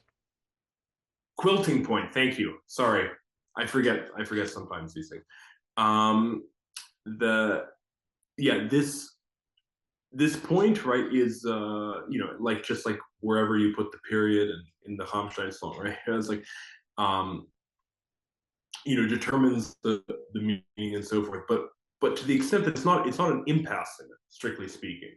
Actually, it's these two levels are almost directly analogous. It take work to make this rigorous, but directly analogous to, on the one hand, the cut versus on the bottom, on the other hand, the count, right? It's just the fact that there's a count, or more precisely, that there's a period, there's some kind of punctuation, that it's given meaning, and that's perfectly conscious and so forth, right? But the repressed level is always the reprisal in impasse of those things. So in this case, the signifier, the barred other, constitutes a cut, I mean, very directly, namely the resolution by means of castration. And so one way to consider this is that there is a particular punctuation, or rather, there is perhaps you could say an ultimate punctuation, which is the signifier of the barred other, precisely as repressed. On the other hand, right, you have the other, which is just all of the possible chains, you know, taken from bits of language which could potentially be punctuated, right? And then on the top, what do you have? The reprisal in impasse of that. Now, I even have some. This is the one node on which I have some. It's not as simple as it could be, honestly. I think on Lacan's part. He even mentions this in 18, that this matheme, as he'll later call it, is actually deceptive. But so what is it? It's the subject supplemented paradoxically by a demand, right? Which is to say that when, or one way to put it would be the subject, before ever repressing a fantasy in which it would be in connection with an object, you know, that the subject lozenge is simply in this state of making a pure demand as deviated from need, right? And that's the matheme for the drive for Lacan. Okay, so to try to simplify the complexity here, what does that mean? That means that instead of simply being a conscious network of signifiers, right, it is a series of repressed impasses in what is simply transmissible through signifiers, right, which constitute the drive or the pure deviation from these things. So that takes a little more work. I mean, again, that would have to be longer discussion, but I'm just trying to illustrate how the top line, qua repressed, is always the reprisal and impasse of the bottom line. And so if we go to the passage which you mentioned on 84, sorry if you don't mind, Daniel. Sure. It's going down. So your specific thing was about the, right, on the upper line, so signifying that, oops, sorry, signifying that A is barred.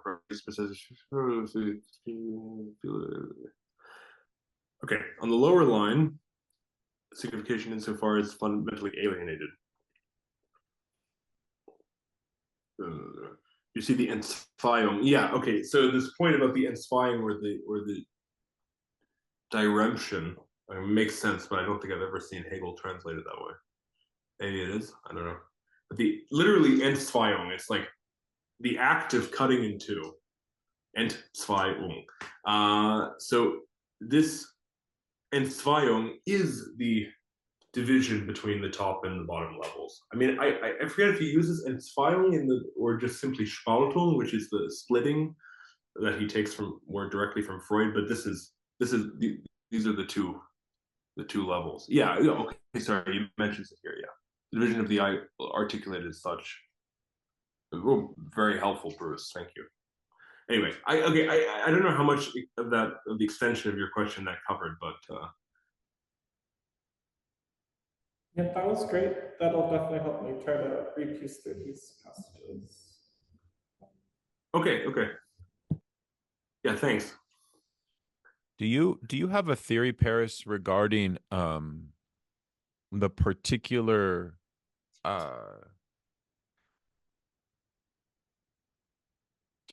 I don't know how to say it. Like, some of the transmissions that we find in Lacan's seminar have a certain flow. Like, I'm thinking of, like, say, the seminar on the psychoses or even seminar 5, in which one does not have to read and then reread one passage and then still scratch their head. But in seminar 16, we are at a level of opacity. How do you account for that? Like, I guess, how do you account for does that make sense? Like, there's a certain stylistic thing going on here. I think it's a difficult one. Yeah, there are two. You could say coextensive. I think. Like even in like encore, or even in or worse, I haven't struggled as much as I am here. Anyways, but maybe I'm unique. Maybe it's Interesting. So you're not saying it's a linear, because the usual explanation is one or the other or both, which is okay. On the one hand, Lacan gets more difficult. On the other hand, Lacan doesn't get more difficult. He simply gets more. I mean, he continues on, and so it's very difficult to just simply insert oneself in, one without having read the ones before. I think that in general that's true. I mean, I it's a difficult issue because one doesn't want to discourage reading any Lacan, but at the same time, I think there are certain seminars which are not good to read first. 20 is very common to read first, but it makes almost no sense without 17, 18, 19. So I would just say specifically in that case, like common, like you see, sorry, but like, again, upper echelon Lacanians like quoting from 20, like I won't say right. who, you can guess, you can find it, but like Yadlin, or the absence of a sexual relation, or the formula of sexuation come, first presented in 20. No, they aren't. Okay, but that's right. a quick Right. No, that's helpful. But I I also will love. say I specifically. also just want to say one quick thing since we're here, and I mentioned Yeah. this last time, but I found this very bold commentary about the status of, well, basically like the question of Freudian Marxism is broached on page 85 in what I've highlighted in a very like clear way, as to like, so to speak, what's missing in historical materialism is an analysis of the history of pleasure. And then like we're not going to get to it tonight because we're almost done, having gone for 2 hours now. But this is where like the Pascal Marx rapprochement is fused. And I felt that this is a very useful point for Marxists, or rather, like you can sort of take this reference, this paragraph, to Marxists that say, what does Lacan have to add to Marxism? I think this is kind of hinting at exactly what he wants to add to Marxism, is one way to look at it. But okay, no, we have Luis. Please go. Yeah, so great presentation first, Paris. Thank you for explaining all this. So in your answer to Chris, I think you said that the I, the result referential I, is the object A, right? So, I mean, I wonder how can we understand that in reference to Lacan's topology of the three orders, the symbolic, imaginary, and real, right? Because in the case of mathematics formalization, we have this focus on the symbolic, right? Trying to symbolize the real. And what I found interesting is that Lacan is not talking explicitly of the introduction of the imaginary, right? What is the role of the imaginary in mathematics, right? In the gap that, of course, many mathematicians don't see, right? So going back to the first question, to the notion of the object A, what is the role of the imaginary in the I, right? First of all, why can we say also that the I is one of the object causes of desire? Or how can we understand that in the case of the imaginary? Yeah, thanks. I mean, this as I mentioned before, with the issue of the, as far as the imaginary is concerned, I mean, this is, I think, an underplayed aspect of Lacan, and he's quite explicit about it. Not so much in these years, but a little bit later and a little bit earlier.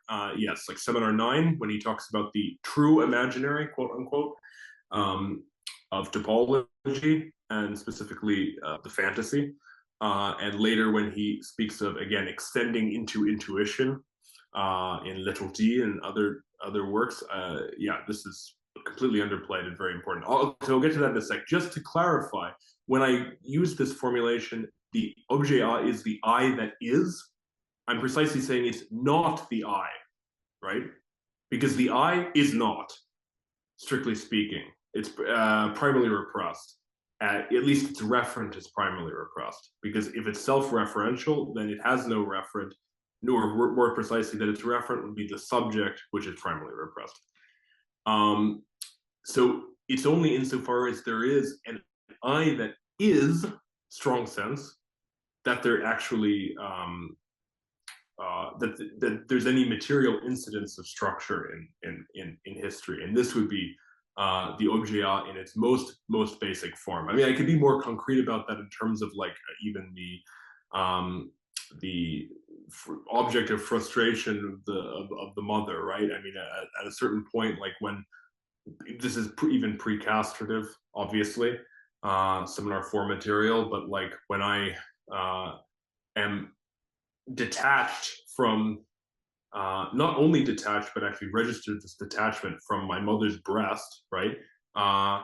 When I'm frustrated of it, so to speak, that means that there is some point which has only meaning by virtue of itself, whose referent eventually will be primarily repressed, that I is.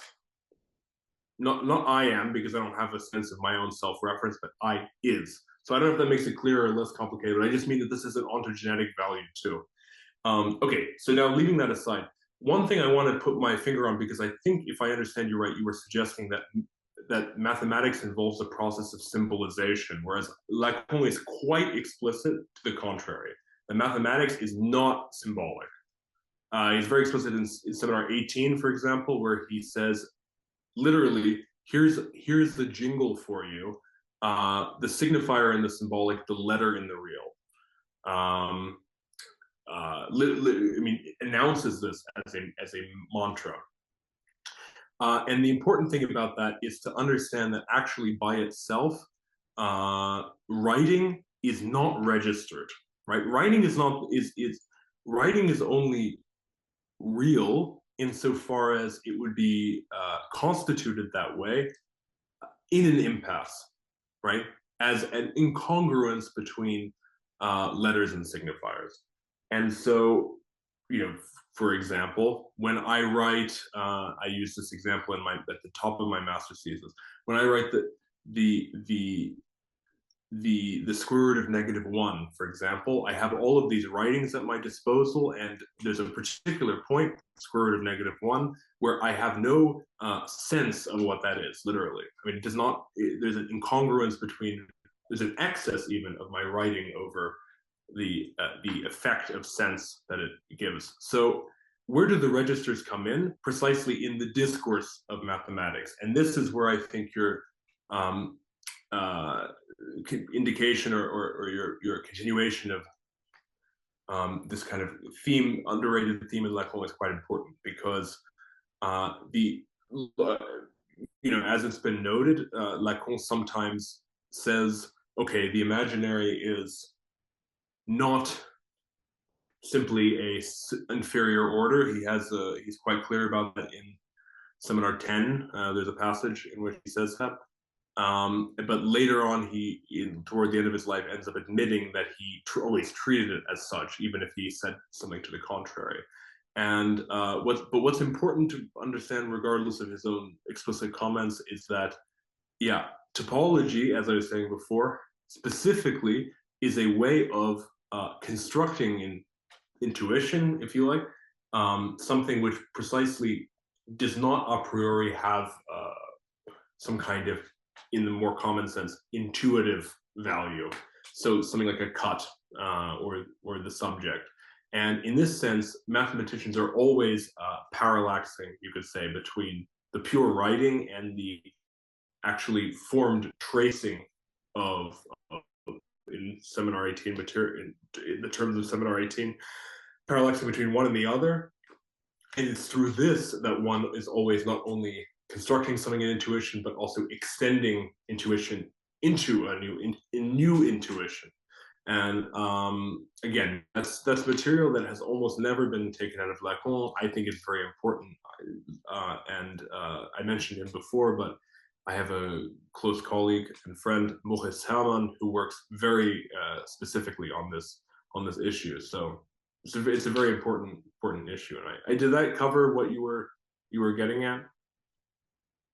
Kind of. I mean, my understanding was that meaning is from the intersection between symbolic and imaginary, right? So, but of course, when we think about mathematics, mathematicians don't think about that their formulas are full of imagination, or that imagination is involved to understand those formulas, right? So this is what but they do. I was thinking of. But they do. I mean, quite concretely, like whenever we write, even if we don't write a torus as a donut, when we write the fundamental group, as they say, of a torus, right? You know, a plane with arrows on both sides. You know, the corresponding opposite sides being in the same direction or whatever. When we write that, we are actually still tracing it, even though it doesn't look like the thing I dunk in my coffee, and you know, we often consider it to be a torus. You see what I mean? So they're actually doing that. And if they don't talk about it that way, that's because it's obvious, right? It's not philosophically a problem. Well, maybe more like positivist, right?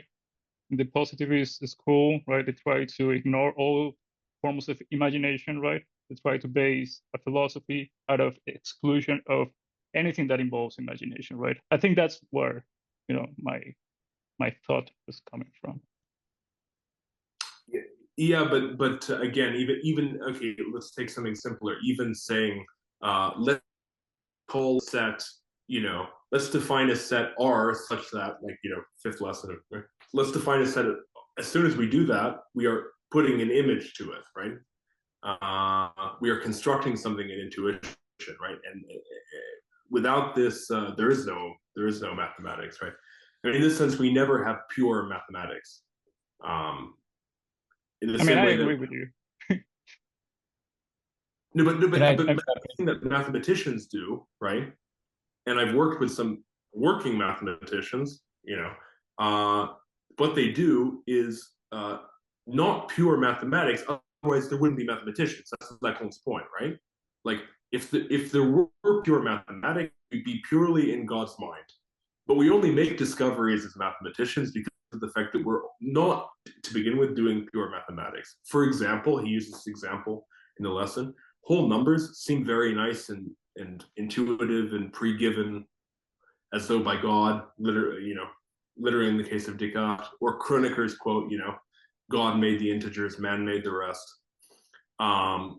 Okay, that's very nice, except that whole numbers do not have any particular priority in the pure writing of mathematics, right? But nonetheless, when we are someone like Dedekind, right, and we define real numbers completely differently, not on the basis of whole numbers, but rather on transitive sets, then actually that is still an intuition. It's just we begin with a different intuition, or we craft a new intuition with which to begin. So yeah, I don't think that actually mathematicians don't you know, even if it's not an image in the strong sense of something which you'd frame on a wall, I think that construction intuition is part and parcel with mathematics. Even pure mathematicians who precisely don't do pure mathematics, otherwise they wouldn't be necessary. You see what I mean? Or Yeah. Yeah, but thanks for the question. It's a very good, yeah, again, very good, very close to the issues at stake. So okay, let's go to Chris, and then we'll let Paris go to bed because it's probably way too late where you are. Yes. The one thing you touched on, I think, and it's most Lacanian point possible, is what is the square root of -1 for Lacan? It's the imaginary phallus. But more to the point for mathematics, when you think about what the square root for -1 is, you can't graph it, right? It doesn't appear symbolically on a line graph where you can graph, like, you know, slope-intercept form, y equals mxb, right? You can get certain things, or even think about how Lacan uses graphs in that sense to discern the imaginary for the subject approaching their speculative image, right? It's an asymptote, right? That never actually hits the graph as such, right? You can represent it on the graph, but it never actually symbolically registers on the graph as a discernible point.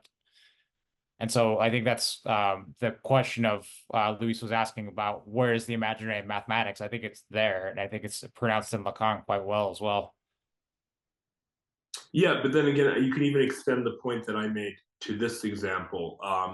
Like, yeah, okay, if we're talking about, if we're saying line or x coordinate, y coordinate, right? Then okay, yeah, square root of -1 does not appear. However, of course, we can simply just redefine the plane in terms of polar coordinates and then define a function for those imaginary numbers. I mean, that would be the idea of a complex plane. And actually, they come more or less coincidentally. Descartes is actually the first to codify imaginary numbers and the first to codify the coordinate plane. So, so in some sense, this is actually a good example of the idea of, yeah, okay, it's not in the standard sense intuitive starting point, a polar coordinate plane, but at the same time, it is actually a way of precisely constructing in intuition what this is. So I think that the deeper point with, yeah, we could, again, this could almost be a whole half an hour, right? Just talking about why the square root of -1 is the image. Again, I don't think that anybody's got it right. Bruce, bless him, wrote a whole essay on this without noting the fact that the special character it has as far as writing is concerned, the fact that unlike the square root of -2, this was my whole point, unlike the square root of -2, we don't first start with a notion that we've constructed in pure intuition and then try to come up with a notation, but rather the opposite, that we start with a notation, then we have to derive a notion, which is much closer to Lacan's point, I think. Basically, what is the noumenal cause of the signifier that we have to construct as an ens rationis? I mean, to put it in Kantian terms, but yeah, I mean, anyway, that could be a whole conversation, but I think that's the key point, that it's in some sense a fact of writing. In the strong sense, it's something which is written, but which does not. You have to make sense of it. It doesn't have sense a priori. You have to make sense of it as doesn't stop being written. Sorry, which doesn't stop being written, or which stops not being written, right? Because at a certain point in history, it was written, and then some sense was made of it. And that, again, yeah, I guess just to close the whole conversation, I think it's very important to emphasize that because, okay, I started out with trying to give a basic sketch of how the ENS years play into Lacan's oeuvre, and also where this, as the last ENS year, but also the first one after May 68, how that plays into the oeuvre. But this is in some sense the perfect example, right? I mean, in the ENS years, because of the emphasis on formalism, in spite of moving away from it simultaneously, we probably would get, we do get the emphasis away from things like intuition, the imaginary,